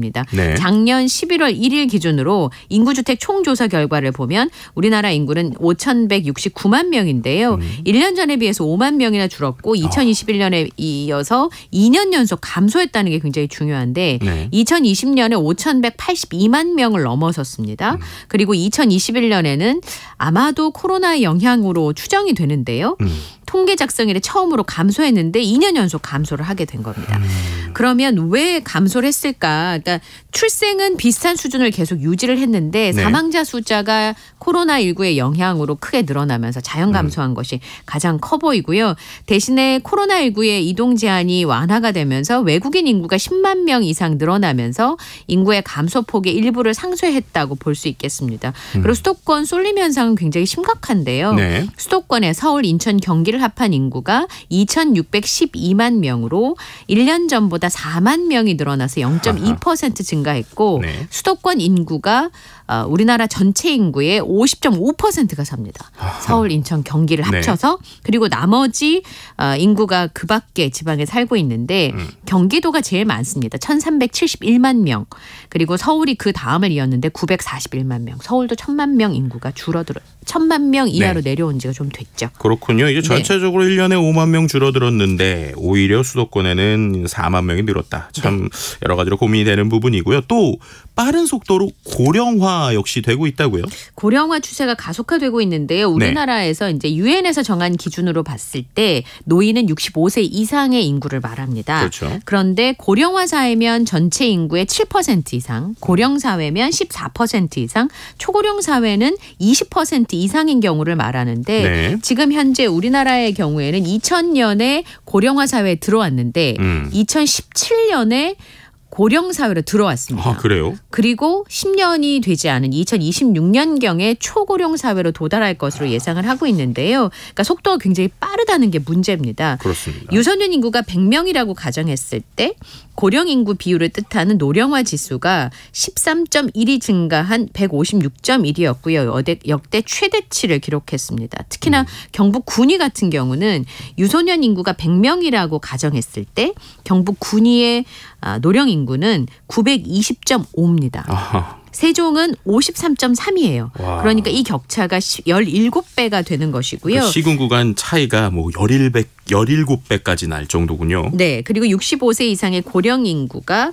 그 전해보다 44만 명, 5.1%가 늘어난 915만 명인데 이게 통계 작성한 이래 처음으로 900만 명을 돌파했습니다. 네. 그리고 증가폭으로 봤을 때도 두 번째로 큰 폭으로 증가한 상황인데요. 지금 말씀드린 것처럼 우리나라 전체 인구가 5,169만 명인데 거기에 900만 명이니까 20% 육박해 가고 있는 겁니다. 그러니까 초고령 사회가 곧 도달할 것으로 예측할 수 있는 것이죠. 그러니까요. 참 여러 가지로 고민되는 상황인 것 같은데 또 국내 가구의 형태도 확실히 많이 바뀐 것 같아요. 국내 네. 가구 3개 중 1개가 1인 가구다. 이런 얘기도 있어요.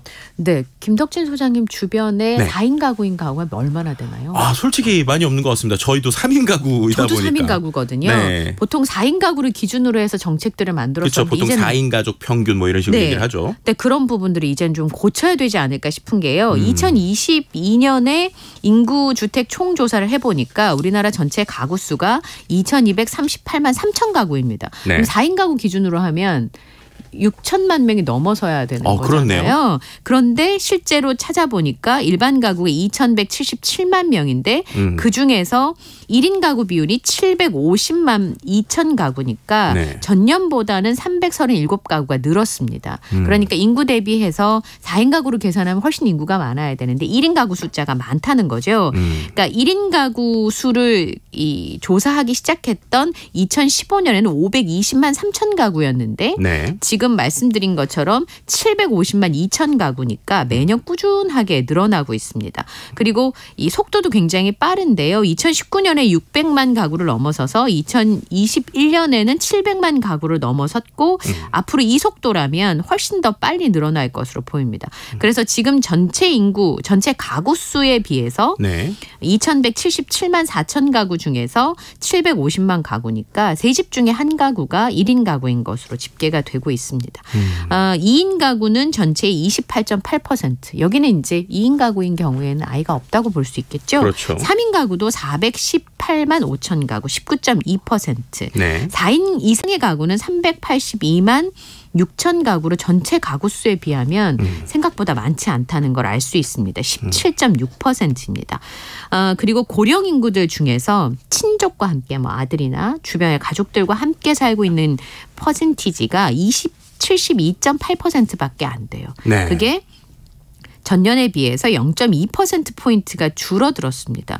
그리고 85세 이상의 고령 인구 중에는 친족 가구 비중이 55.2%밖에 안 되는 상황이어서 이런 경우에는 인구 구조를 봤을 때 사각지대가 생기지 않도록 복지 정책을 강화해야 될 것으로 보입니다. 그렇군요. 이제 4인 가족 평균 진짜 이런 말은 의미가 없어지는 것 같다. 뭐 이런 생각이 들기도 하고요. 뭐 이렇게 고령화도 심하고 또 가구도 1인으로 줄고 이러다 보니까 정부에서 고령화 사회를 대비해서 노인 일자리 창출을 늘리겠다. 뭐 이렇게 종합계획도 오늘 발표했던데 관련 내용 좀 말씀해 주시죠. 이게 문제가 되는 게 우리나라 고령층 인구의 빈곤율이 굉장히 높잖아요. 그렇죠. 그리고 얼마 전에 발표했던 통계 중에서 직장에서 이제 정년퇴직이 아니고 직장에서 나오는 나이대가 50세 정도 돼요. 50세인데 참 정년퇴직이라고 하기도 참 모호합니다. 그러니까 직장에서 은퇴하는 나이가 50세 즈음이라면 실제로 연금을 받는 나이까지가 너무 길게 빈다는 거죠. 그렇죠. 또 우리가 100세 시대 얘기하고 막 이러고 있는데. 그렇다 보니까 노후 준비가 제대로 되어 있지 않은 사람들이 노후 준비를 해야 되는 기간도 길고요. 그리고 실제로 일해야 되는 기간도 늘어날 수밖에 없는데요. 그래서 2027년까지 우리나라 노인 인구 10% 수준의 공익활동형 노인 일자리를 창출하겠다라는 목표를 세웠습니다. 보건복지부에서 종합계획을 발표를 했는데요. 2027년까지 공익활동형 노인 일자리 노인 일자리를 노인 인구의 10% 수준으로 그리고 사회 서비스형 민간형 일자리를 전체 노인 일자리의 40% 이상 확대한다라는 것이 골자입니다. 아까 말씀드린 것처럼 지금 현재로 65세 이상의 고령 인구 비중이 2020년에 15.7%인데 2040년이 되면 3분의 1인 34.4%까지 오를 것으로 예상이 되거든요. 네. 그리고 실제로 노인 빈곤율도 굉장히 높은 상황이고요. 이제 그러다 보니까 어떻게 하면 일자리를 만들어줄 것인가. 처음에 이제 우리나라 정부에서 노인의 노후 소득을 보장해 주면서 네. 사회적 약자에게 서비스를 제공하는 그러니까 고령 인구가 일을 하면서도 사회적 약자에게 서비스가 제공되는 두 가지를 볼 수 있는 건데요. 예를 들면 거동이 불편하거나 혼자 사는 노인들이 돌보는 노노케어라든지 지역사회 수요가 높은 어르신 식사나 청소 가사 지원을 하는 프로그램을 확대하는 거죠. 네. 그러면 그 복지 사각지도 해결을 하면서 그렇죠. 노인들의 소득도 보장해 줄 수 있는 부분입니다. 그리고 공익형 일자리의 경우는 물가 상승이나 최저임금 수준을 반영해서 적정 수준의 활동비를 지원할 예정이고요. 네. 또 23만 명 수준의 일자리를 2027년까지는 31만 명까지 확대한다라고 하는 겁니다. 그리고 뭐 초등학교 돌봄 사각지대 보완을 위해서 노인 일자리 참여자가 아침 저녁 틈새 돌봄을 한다든지 학교 안전관리를 도와준다든지 이렇게 다양한 서비스 영역, 사회 서비스 영역으로 일자리를 확대한다라고 하는 계획도 있고요. 그다음에 민간의 노인 일자리가 활성화되는 게 제일 좋은 방법인데요. 그렇죠. 노인을 장기 고용할 경우에는 인센티브를 확대한다든지 노인과 구인 기업을 연결하는 온라인 플랫폼을 개선한다든지 하는 계획들을 세우고 있습니다.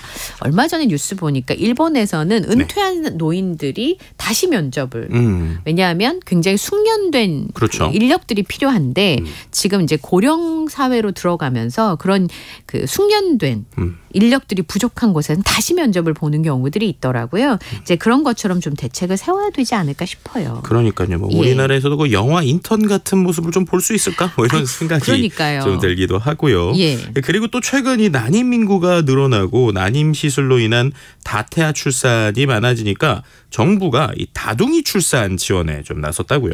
네. 주변에서 느끼겠지만 네. 신생아 100명 중에서 6명 정도가 쌍둥이 이상이에요. 그러니까 특히나 이제 난임 시술로 해서 이제 뭐 시험관하기 이런 분들은 특히 쌍둥이가 좀 많으신 것 같아요. 네. 많은 것 같아요. 그래서 지금까지는 의료비 바우처가 혼자 태어난 아이들은 100만 원인데 네. 쌍둥이 이상의 다태아는 그냥 140만 원이 일괄로 지원을 했었는데 네. 이게 조금 불공평하잖아요. 그렇죠. 그래서 태아당 100만 원으로 늘어납니다. 그러니까 새 쌍둥이를 임신하시면 네. 기존에는 140만 원 받았는데 이제 300만 원을 지원받으실 수가 있는 거죠. 네. 그리고 이제 다태아를 임신한 경우는 몸이 무겁기 때문에 막달돼 가면 진짜 힘들어요. 네. 근데 그래서 근로시간 단축을 신청할 수 있는 기간도 이전에는 임신 9개월 이후였는데 8개월 이후 앞당기는 내용의 법 개정을 추진을 합니다.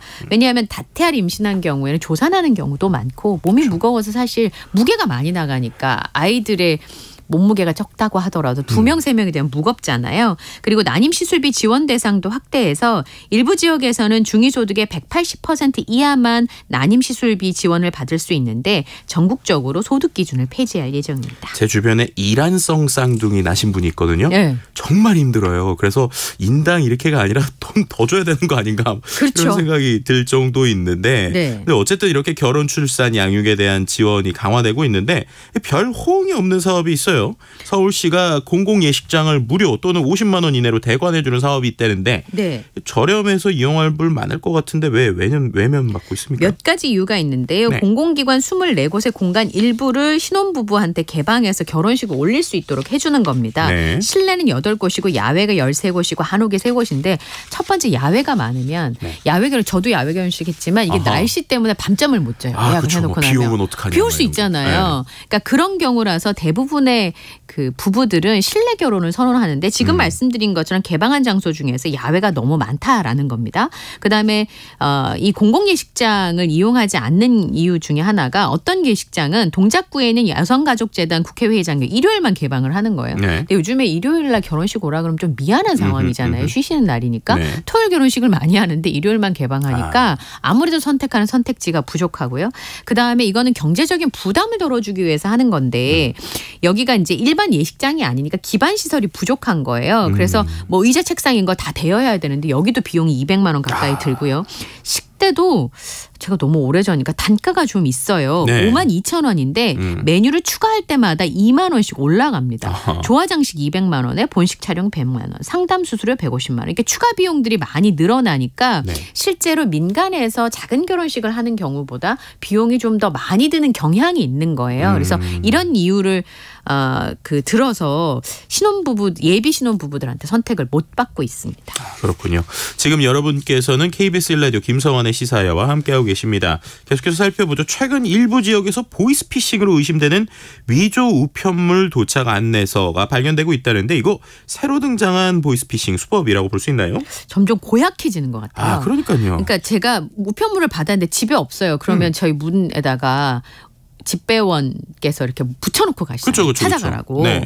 그런데 그 우편물 도착 안내서를 붙여두는데 최근 경북 경주에서만 이 가짜 안내서가 120장 넘게 발견이 됐습니다. 제가 이전에 받았던 우편물 도착 안내서는 교부 번호가 있고요. 네. 우편물 정보, 수령 안내 이렇게 되어 있는데 전혀 다르게 되어 있더라고요. 사진을 보니까 우편물 도착 안내서라고 해서 밑에 보면 우편물 종류도 써 있고 이 위조된 건데 이게 사실 이런 거를 위조할 거라고 생각을 못 하시는 거죠. 그렇죠. 그리고 평상시에 이걸 자세히 보지도 않잖아요. 솔직히. 네. 근데 우체국에서는 이 우편 도착 안내서를 전산으로 발행하기 때문에 네. 수기로 이렇게 이게 수기로 작성돼 있더라고요. 그러니까 충분히 구분이 가능하고 그 밑에 QR 코드가 있어요. 네네. 진짜는. 네. 그러니까 그걸 찍어보시면 확인할 수 있는데 이 가짜 우편물 도착 안내서는 QR 코드가 없습니다. 그리고 여기다 이제 전화를 하게 되잖아요. 확인을 네. 하게 되면 그러면 신분증을 포함해서 개인 정보를 탈취하는 거예요. 그러니까 자기들이 만든 번호로 도착을 하게끔 전화를 하게끔 하기 위한 미끼인 셈인 건데요. 네.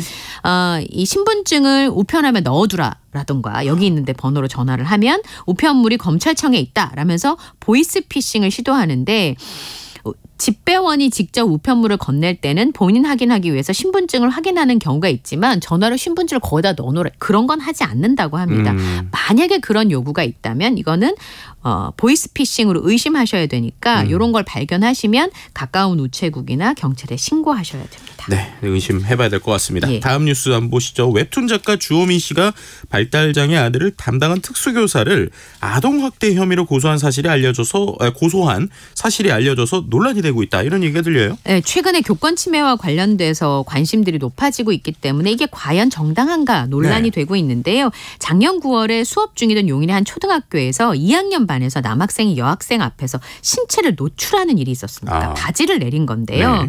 그 당시 여학생 부모가 재발 방지와 강제 전학 조치를 요구를 했습니다. 그런데 이 남학생이 자폐증을 앓고 있다라고 하는 점을 고려해서 기존에 이제 다른 아이들과 함께 있는 반에서 분리를 해서 특수학급에서만 수업하도록 하면서 사건을 마무리를 졌는데 네. 2주가 지나고 나서 남학생 부모가 이 자녀의 특수학급 교사를 아동학대 혐의로 경찰에 고소했습니다.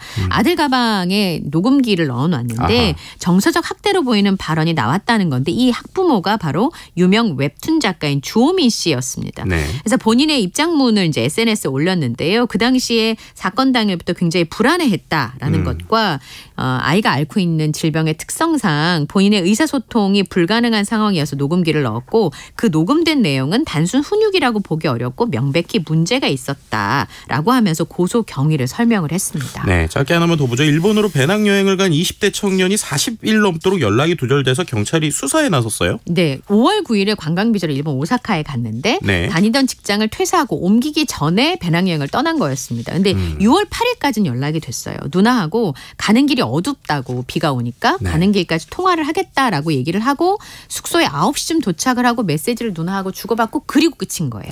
49일이 넘도록 지금 연락이 안 되고 있어서 지금 찾고 있는 상황인데요. 지난달 16일에 이 사건을 공개 수사로 전환을 한 다음에 지금 수차례 수색을 했는데 찾지를 못하고 있습니다. 현재까지는 이 윤모 씨의 행방을 유추할 만한 이럴타할 단서를 찾지 못하고 있고요. 모든 가능성을 열어놓고 수사를 하고 있는데 실제로 외교부에서 집계한 결과는 일본에서 실종 신고가 된 제외 국민들이 많고 특히나 네. 이 윤세준 씨가 길을 잃은 2호 지역이 산간 지역이어가지고 CCTV도 많이 없고 그래서 목격자 제보가 수사에 큰 도움이 되는 상황인데 지금 제보가 들어오고 있는 건 현재까지 확인한 상황이고요. 윤세준 씨는 1996년생이고 네. 키는 175cm의 마르지 않은 체형에 오른쪽 볼에 작은 흉터가 있다고 합니다. 제보는 외교부의 영사 콜센터로 가능합니다. 네, 오늘 말씀 감사합니다. 지금까지 이현경 뉴스캐스터와 함께했습니다. 고맙습니다. 네, 감사합니다.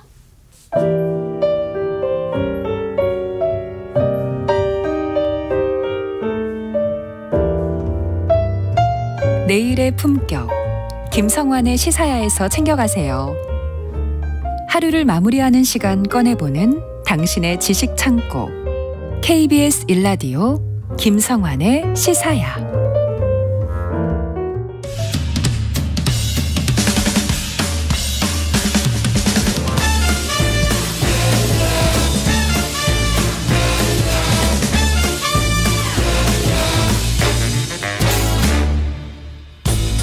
매주 목요일 이 시간은 흥미로운 공연을 소개해드립니다. 일상 속 활력을 찾아내는 시간, 무엇이든 보러 가세요. 공연 제작사 랑 안영수 대표님과 함께합니다. 안녕하세요. 예, 안녕하십니까. 오늘도 흥미로운 공연을 소개하기 위해서 달려온 공연 알림이 안영수 인사드리겠습니다. 너무 기대됩니다. 공연 알림이 안영수 대표님, 오늘은 어떤 공연 소개해 주실 건가요? 목소리가 너무 좋으신데요. 감사합니다. 네. 공연을 얘기하셔도 제 목소리를 또 이렇게. 아니, 텐션을 맞춰야 될 것 같아서. 네. 좋습니다. 예, 약간 텐션 오늘 소개해드릴 공연은 뭐 이렇게 해야 될 것 같아서. 그냥 우리가 또 누구 주무셔야 되니까 조금 제가 차분히하도록 하겠습니다. 알겠습니다. 네. 약간 소설을 원작으로 하고 있는 작품인데요. 네. 이제 세계에서 가장 많이 읽힌 독일의 대문호 헤르만 헤세의 수레바퀴 아래서라는 소설이 있다고 하더라고요. 네. 저는 사실 몰랐었습니다.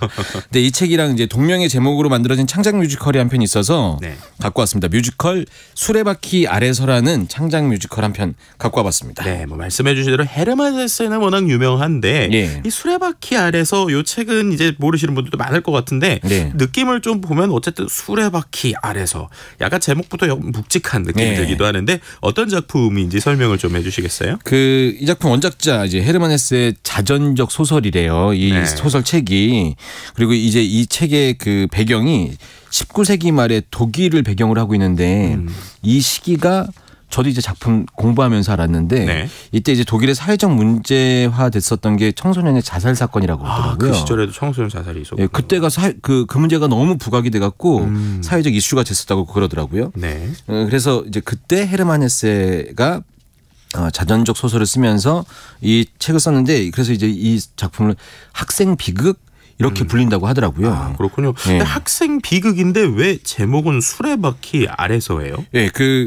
아마 책에서도 그랬고 공연에서도 그랬을 텐데 수레바퀴라는 이 제목에 있는 이 의미가 그 시대의 사회 어떤 권위와 제도 이런 거를 상징하는 말이라고 하더라고요. 그렇군요. 그래서 그 시대의 사회의 어떤 제도 속 시스템 속에 갇혀 있는 그 시대의 사람들을 수레바퀴 아래서라는 표현으로 쓴 것 같더라고요. 그러니까 생각을 해보면 뭔가 바퀴 아래 있으니까 뭔가 빠져나가고 싶어도 빠져나가지 못하는 약간 그런 의미가 다 전달이 되기도 하는데 그러니까 말씀해 주신 대로 학생들이 뭔가 빠져나갈 수 없는 어떤 제도에 갇혀 있다 이렇게 보는 것이죠. 맞습니다. 이제 근데 막상 공연을 보면 어떤 느낌을 받냐면 공연에 등장하는 인물이 4명 나오거든요. 4명밖에 안 나오는 소극장 뮤지컬인데 이 등장 인물 중에 한 명도 악역이 있다는 느낌을 받지 못해요. 그래서 어떤 악역에 의해서 막 강압적으로 주인공이 막 프레스를 당하게 되고 막 이런 느낌이 보여지는 장면이 없는데 그러니까 거기 등장 인물들이 모두가 각자 자리에서 최선을 다한 것뿐인데 무엇인가에 짓눌리고 있는 것 같은 느낌이 드는 그런 작품입니다. 그러니까 4명이 나와서 뭔가 이제 서로가 막 이러는 게 아니라 뭔가 열심히 하는데 약간 눌리는 것 같고 막 이런 느낌. 그렇죠. 근데 만약에 그런 공연을 본다고 하면 솔직히 저도 막 이렇게 답답해지지 않을까, 좀 눌리지 않을까 이런 틈도 드는데, 그렇죠. 또 관객이 좀 어느 정도 희망을 찾을 수 있어야 되는 것도 있어야 되는 거 아니에요? 공연에서는 이제 그런 메시지가 제일 중요하니까요. 끝나고 나오실 때 찝찝함을 갖고 나오시는 공연들도 가끔 있거든요. 아예 그쪽으로 그냥 몰고 가는 공연들. 그런데 이제 이 공연은 그런 건 아니고요. 이 작품이 말씀드렸던 것처럼 이 시대의 제도와 뭐 사회 권위에 막혀 있는 주인공이 어떤 그 다른 누군가한테 네. 영향을 받으면서 조금씩 변화되는 모습을 보여주면서 이제 그런 걸 희망적인 메시지로 갖고 있는 작품이거든요. 네. 근데 이제 아까 제가 그 소설이 원작이라고 말씀드렸잖아요. 네. 소설은 정확히 주인공이 마지막에 생을 스스로 마감하는 내용이 담겨 있는 책이래요. 네. 근데 이걸 공연화시키면서 그 마지막 부분을 그렇게 아예 드러내지 않고 약간 그 이 주인공이 변화되는 모습을 보여주면서 관객들한테 희망을 전해주는 그런 메시지로 공연을 마무리해서 그렇게까지 무겁거나 네. 와이셔츠 단추를 막 풀어야 되는 것 같은 그런 느낌은 아닌 그런 네. 공연입니다. 예. 아 그렇군요. 네. 공연의 내용이 더 궁금해지는데 좀 공연의 내용 자세히 좀 들어봐야 될 것 같은데요. 예, 이게 제가 본 사람 입장에서 안 보신 분들한테 이렇게 설명하면 잘 모르시더라고요. 그래서 네. 줄거리를 좀 간단히 말씀드릴 텐데 네. 작품 배경은 말씀드린 것처럼 19세기 말에 그 청소년의 자살 사건이 자살이 사회적 문제가 됐었던 독일에 예, 그런 시대를 배경으로 하고 있고요. 네. 어떤 작은 마을에 한스라는 주인공이 있어요. 네. 근데 이 친구가 온 마을에 마을 사람들 마을에 있는 온 사람들의 기대를 받는 우등생이에요. 근데 이제 우등생이라서 기대를 받아서 막 스트레스 받고 이런 게 아니라 밝아요. 기대를 받는 거를 막 충족시켜주기 위해서 열심히 노력하고 웃고 굉장히 밝은 친구거든요. 네. 그래서 결국 열심히 이 기대에 부응하기 위해서 공부해서 우수한 성적으로 신학교에 입학을 하게 되는데 여기서 말씀드리는 신학교는 이제 뭐 그 종교 이런 거보다는 네. 약간 그 공부 잘하는 친구들만 가는 학교. 네네네. 우리 과학고 뭐 이런 느낌, 이런 느낌의 학교에 약간 우리 뭐 외고 뭐 이런 그렇죠. 것처럼. 네. 네. 그렇죠. 그런 학교라고 생각하시면 될 것 같고 네. 이제 그 학교에 입학을 하게 됩니다. 차석으로. 근데 학교에 딱 들어갔는데 그 학교에서 이제 묘한 친구를 한 명 만나게 돼요. 이 친구 이름이 이제 하일러라는 친구인데 한스가 하일러를 만났네요. 예. 이 하일러를 만나기 전에 한스는 늘 좀 밝기도 하지만 그럼에도 불구하고 학교의 어떤 규율이나 이런 것들을 잘 적응하면서 네. 선생님들한테 칭찬을 받고 지냈던 모범생이라고 생각하시면 돼요. 그런데 하일러를 만나면서 하일러의 한마디 한마디에 조금씩 흔들리기 시작하면서 이 학교의 규율과 권위에 대해서 이게 반드시 필요한 것인가? 이런 의심을 하기 시작하고 진짜 내가 하고 싶은 게 이거 맞나? 이렇게 생각을 하게 되고 진심으로 내가 해야 될 행동들은 어떤 것인지 네. 이런 걸 고민하게 되는 거죠. 근데 이제 학교 입장에서는 딱 보는 거죠. 한스랑 하일러가 네. 이렇게 되고 있으니까 이거 가만히 보고 있을 수가 없는 겁니다. 그러니까 막 모범생 같은 애가 친구 잘못 만나가지고 이상해지는 거 아니야? 네. 뭐 이렇게 생각하는 거죠. 그렇죠. 근데 그 당시 학교에 있는 선생님은 네. 그게 또 본인의 할 일이니까. 네. 그래서 결국은 이 하일러를 교칙에 의해서 벌을 주게 됩니다. 근데 이제 하일러가 그 벌을 받으면서 네. 하일러도 조금씩 변하게 돼요. 왜냐하면 네. 자기 때문에 주변에 있는 사람들이 자꾸 힘들어지는 모습을 보니까 더 이상 그렇게 갈 수 없을 것 같으니까 조금씩 변하게 됩니다. 그런데 이제 또 한편에서는 한스는 그런 하일러 때문에 또 변하게 돼요. 한스는 모범생이었는데 네. 나 하일러 너처럼 뭔가 되고 싶어. 이런 식으로 변하게 되는 거죠. 이렇게 조금씩 서로가 약간 반대 방향으로 변하고 있었던 한스랑 하일러가 결국은 학교를 그만두게 됩니다. 그런데 이제 여기서 이 작품의 끝은 그러니까 한스가 하일러에게 자기는 하일러 너 때문에 이렇게 변했다고 하면서 반딧불이를 날리면서 네. 약간 희망적인 묘한 어떤 그 열린 결말처럼 끝내게 되는 그런 드라마를 갖고 있는 공연입니다. 아 그렇군요. 예. 제목이나 아까 앞에서는 약간 무거울 것 같기도 한데 요즘 상황에도 충분히 뭔가 우리가 공감할 수 있는 이야기인 것 같다는 생각도 들어서 예. 조금 좀 다르게 들리는 뭐 이런 생각이 일단 드네요. 학생들의 이야기여서 요즘 상황 말씀하셔서 좀 마음이 무거워지긴 하는데 네. 학생들의 이야기가 줄을 이루고 있고 학생들의 성장 드라마처럼 보이기 때문에 제가 처음에 말씀드렸던 것처럼 어떤 사회적인 문제 이렇게 해서 무겁게 공연을 풀어가는 건 아니어서 네. 보시기엔 훨씬 더 편하고 조금 더 자신의 학창 시절을 생각하면서 보기 때문에 좀 열린 마음으로 볼 수 있는 그런 공연이고요. 제가 이렇게 말씀만 드리기는 좀 그러니까 노래를 한 곡 준비해 갖고 왔거든요. 너무 좋은데요? 이 코너의 매력이 이 노래입니다. 너무 좋습니다. 네, 다른 데서 들을 수 없는 창작 뮤지컬이니까 네. 음원이 발표되지 않은 노래이기 때문에 공연 중에 나오는 세 장을 벗어나라는 곡이 있거든요. 네. 이 곡 한 곡 듣고 나서 이야기 나누시면 좋을 것 같습니다. 네, 함께 듣고 오시죠.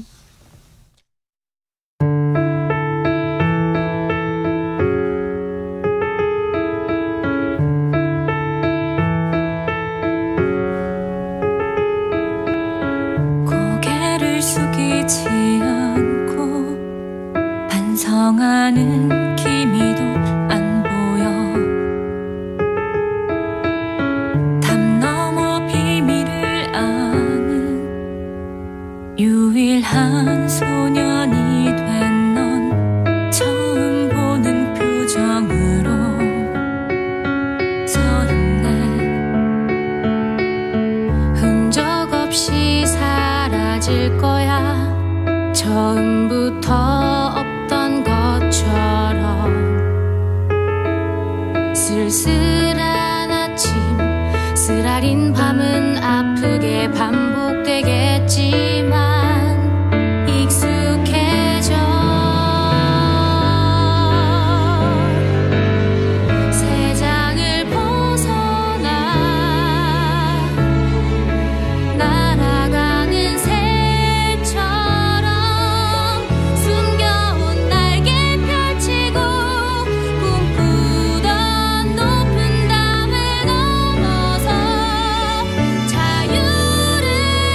여전히 세상 속에 갇힌 나 돌고 돌아 다시 여기에 이유 없는 삶을 살아가.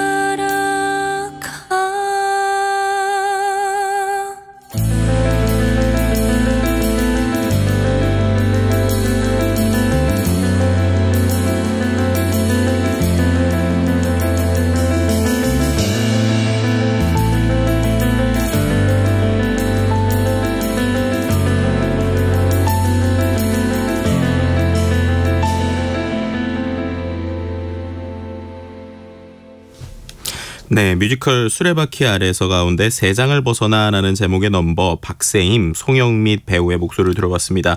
우리 이렇게 음악 듣는 동안 댓글들도 상당히 많이 달렸는데 어떤 분이 극은 수레바퀴 아래에서 인생은 수레바퀴 안에서 이렇게 되게 센스 있는 댓글 주시기도 했네요. 어디 주점 밖에서 바로 들으시면서 바로 쓰신 댓글 같은데. 네. 근데 좀 흥미로웠던 게 헤르만 헤세의 자전적 소설이 원작이면 남자분이 나와야 될 것 같은데 여성의 목소리가 나오네요. 네, 이 작품 그런 부분에서 좀 특이한 시도를 한 작품이에요. 네. 이 작품 이 노래를 불렀던 배우뿐만 아니라 아까 제가 4명이 나온다고 그랬는데 이 극 중에 나오는 인물들이 모두 여성 배우분들이세요. 네. 그런데 공연이 시작하고 나면 이 배우들한테 노래 가사말에 소년이라고 얘기해요. 네. 그래서 저는 이제 특별한 이유가 있는지 이제 연출량도 얘기하고 물어봤는데 직접 물어보셨군요. 네, 크게 다른 이유는 없고요. 이 공연을 잘 소화할 수 있고 이 공연의 메시지를 잘 전달할 수 있는 장치가 어떤 것들이 있을까, 어떤 방법이 있을까 하다가 그렇게 배우 구성을 했다고 하고요. 남녀를 구분하지 않고 이 작품을 그렇게 한 것은 그 시대 청소년이라고 우리가 보통 하잖아요. 청소녀라고 안 하고. 그렇죠. 네, 그래서 그 시대의 청소년을 그냥 표현한 거라고 받아들여 주시면 좋겠다고 얘기를 하더라고요. 그래서 그런지 몰라도 여성 배우들이 연기를 하고 있는데 학교에 들어간 그 교복은 또 다 바지들을 입고 있고 그래서 공연 보다 보면은 이게 소녀인가 소년인가 소년인가 이게 중요하지 않다는 것을 드라마 보다 보면은 얼마 지나지 않아서 금방 그냥 받아들이게 됩니다. 그렇군요. 네. 사실 좀 형식에 얽매일 필요 없는 부분도 있었던 것 같고. 네. 대표님 공연 보셨잖아요. 네네네. 어떤 부분이 좀 인상 깊으셨어요? 제가 이제 공연 본 사람으로 인상 깊었던 부분 뭐 한 2가지 정도 적어왔는데 첫 번째는 조금 전에 말씀드렸던 내용입니다. 이게 그 나오는 등장인물들이 악역이 없다는 이 부분이 저는 보면서도 제가 좀 느꼈거든요. 네. 이건 어떤 보도자료에 나와 있는 게 아니라 제가 혼자 그냥 느꼈던 감정인데 한스라는 인물이 있고 한스를 변화시키는 하일러라는 인물이 있고 그리고 이들과 같이 친구였던 루치아스라는 인물도 있고 이들의 학교 생활을 잘 관리하고 있는 교장 선생님도 있는데 모두 다 같은 자리에서 최선을 다하는 것. 근데 이게 어떤 사회의 어떤 시스템에 억압받고 짓눌려 있는 것 같은 거. 그러니까는 등장인물이 아니라 이 시대가 악역이 되는 거죠. 시스템과 시대가 악역이다. 네. 전 그래서 이런 표현, 이런 식으로 표현하는 것이 보는 사람들한테 어떤 저 사람은 악역이야. 이렇게 양분화시키지 않고 입장을 좀 같이 바라보면서 좀 공연을 각자의 위치에서 해석할 수 있는 느낌이 있어서 참 좋았던 부분인 것 같고요. 또 하나는 이제 무대거든요. 무대. 굉장히 작은 공연장인데 제가 조금 전에 들려드린 그 넘버의 제목이 세 장을 벗어나잖아요. 근데 이제 공연 들어가면은 무대가 아치형으로 돼갖고 천장서부터 쭉 내려와 있는 이 틀이 세 장의 어떤 천장 같은 느낌이에요. 그래서 공연 처음에 보면서는 소극장인데 신경 좀 썼네 이렇게 보는데 공연을 다 보고 나면 이게 이 사회가 큰 새 장이고 이 배우들이 그 안에 gat혀 있는 새 같은 느낌. 그래서 이런 의미가 있었구나. 뭐 이런 게 딱 느껴져서 좋았던 부분이었습니다. 그렇군요. 저도 약간 소름 돋는 느낌이 있었는데. 이거 가서 보시면. 저는 되게 흥미로운 게 원래 저는 뮤지컬하면 엄청 큰 무대에 대역에다가 막 많은 사람들 나오고 이런 것만 있는 줄 알고 연극은 이제 되게 작은 무대 이렇게만 생각했는데 뮤지컬도 이렇게 작은 무대에 4명 나오는 이런 것도 있네요. 제가 오늘도 사실 다른 공연 하나 보고 왔는데 그것도 5명 나오고요. 대학 내 어마어마한 뮤지컬들이 많이 올라가고 있고 그 K컬처 우리나라 뮤지컬 작은 공연장에서 큰 메시지를 담고 있는 공연들이 굉장히 많습니다. 대극장은 대극장들의 맛이 있고 소극장은 소극장들의 맛이 있고 또 이제 갈수록 흥미진진해지는데 이 뮤지컬 하면 대표 넘버가 있듯이 또 작품을 잘 드러내는 명장면이 있을 것 같아요. 명장면. 대표님이 꼽는 이 작품 명장면 뭔가요?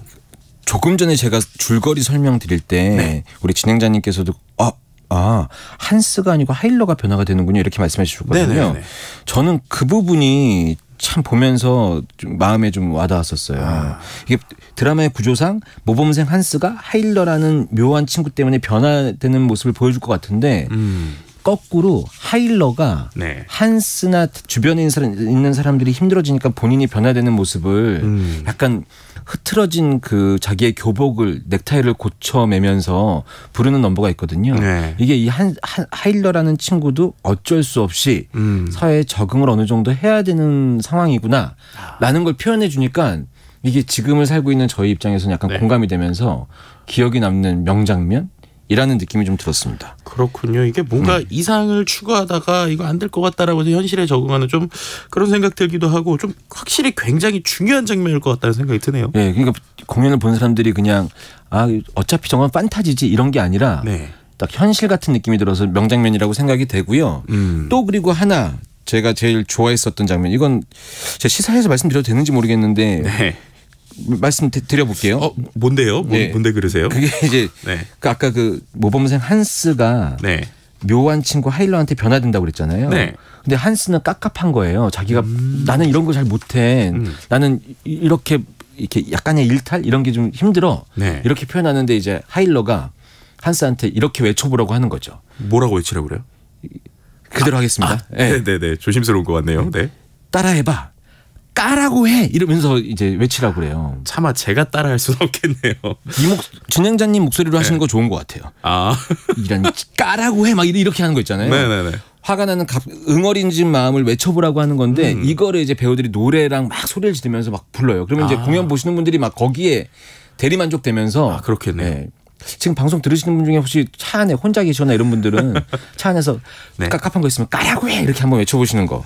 요 장면이 굉장히 좀 사람들 좀 통쾌하게 만드는 그런 장면입니다. 그러니까요. 말씀해 주신 것처럼 이렇게 좀 작은 규모의 또 작은 사람 이제 몇 명 안 되는 사람들이 큰 소리로 뭔가를 외치는 걸 딱 들게 되면 확실히 시원하고 또 뭔가의 느낌이 나올 것 같은데 이 캐릭터 또 무대 그다음에 또 이야기들 상당히 흥미로울 것 같다는 생각도 드는데 우리가 또 한 가지 연출적인 면에서 혹시 좀 흥미로운 부분이 없나요? 연출적인 면보다는 연출 자체가 좀 흥미로운데 연출 자체가요? 이 수레바퀴 아래서라는 작품이 그 창작진들이 만들어 놓은 제작사에서 올린 이번에 창작 초연이거든요. 창작 초연이요?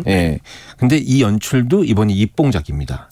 또 이번에 또 처음에 만드신 거예요? 박한근이라는 연출인데요. 이 연출이 바로 전까지의 직업이 뭐였냐면 배우였습니다. 배우분이 연출을 하셨는데 또 처음 초연으로. 그러니까 이 배우가 연출을 직접 했을 때 뭐 여러 가지 리스크들이 있을 수도 있는데 이런 작은 무대에서 배우들의 역량으로 거의 한 2시간 가까운 1시간 한 50분 정도 되는 시간을 꽉 채우거든요. 배우가 연출을 하니까는 출연하는 배우들도 이 배우의 감성대로 움직이는 동선이나 배우 얼마 전까지 배우였던 사람의 디렉션이 있으니까 배우로서 되게 편하게 같은 시선이나 같은 입장으로 얘기를 하게 되거든요. 근데 그렇게만 하면 이제 어떤 공연은 그게 안 어울릴 수도 있는데 이 작품은 그 캐릭터들의 어떤 섬세한 그 감정 표현을 전달해야 되는 작품이기 때문에 이 배우였었던 사람이 연출을 맡아서 효과적으로 작품의 어떤 전달하는 메시지를 잘 전달한 케이스가 아닌가 그런 생각이 듭니다. 이 작품 혹시 연출 공부 이런 거 좀 생각하시는 분들 계시면 한번 보시면 좋을 것 같다는 생각이 들어요. 좀 여러 가지로 꼭 가보고 싶다, 보고 싶다 이런 생각이 들기도 하는데 끝으로 그러면 어떤 곡 마지막으로 좀 함께 들어보면 좋을까요? 그 가사를 잘 들으시면 이 곡을 왜 선곡했지 하실 수도 있는데요. 이건 그냥 단순히 시기에 맞춰서 갖고 왔습니다. 맞춰서, 네. 학생들이 나오니까 네. 이 친구들이 그 여름방학이라는 시즌에 이 친구들의 감정 표현이 잘 되는 넘버가 있거든요. 노래 제목이 여름방학이라서 네. 한번 갖고 와봤습니다. 네, 한번 가사를 잘 들어보면 좋을 것 같네요. 네, 무엇이든 보러 가세요. 랑의 안영수 대표와 함께했습니다. 감사합니다. 감사합니다. 네. 김성환의 시사야 오늘 순서 여기서 마치도록 하겠습니다. 이 모바일 쿠폰 당첨자는 홈페이지 공지사항에서 확인할 수 있습니다. 끝으로 뮤지컬 수레바퀴 아래서 가운데 주다온 유소리 배우가 함께 부른 여름방학이라는 넘버 들으시고요. 저는 내일 다시 찾아뵙겠습니다. 지금까지 빅데이터 전문가 김덕진이었습니다.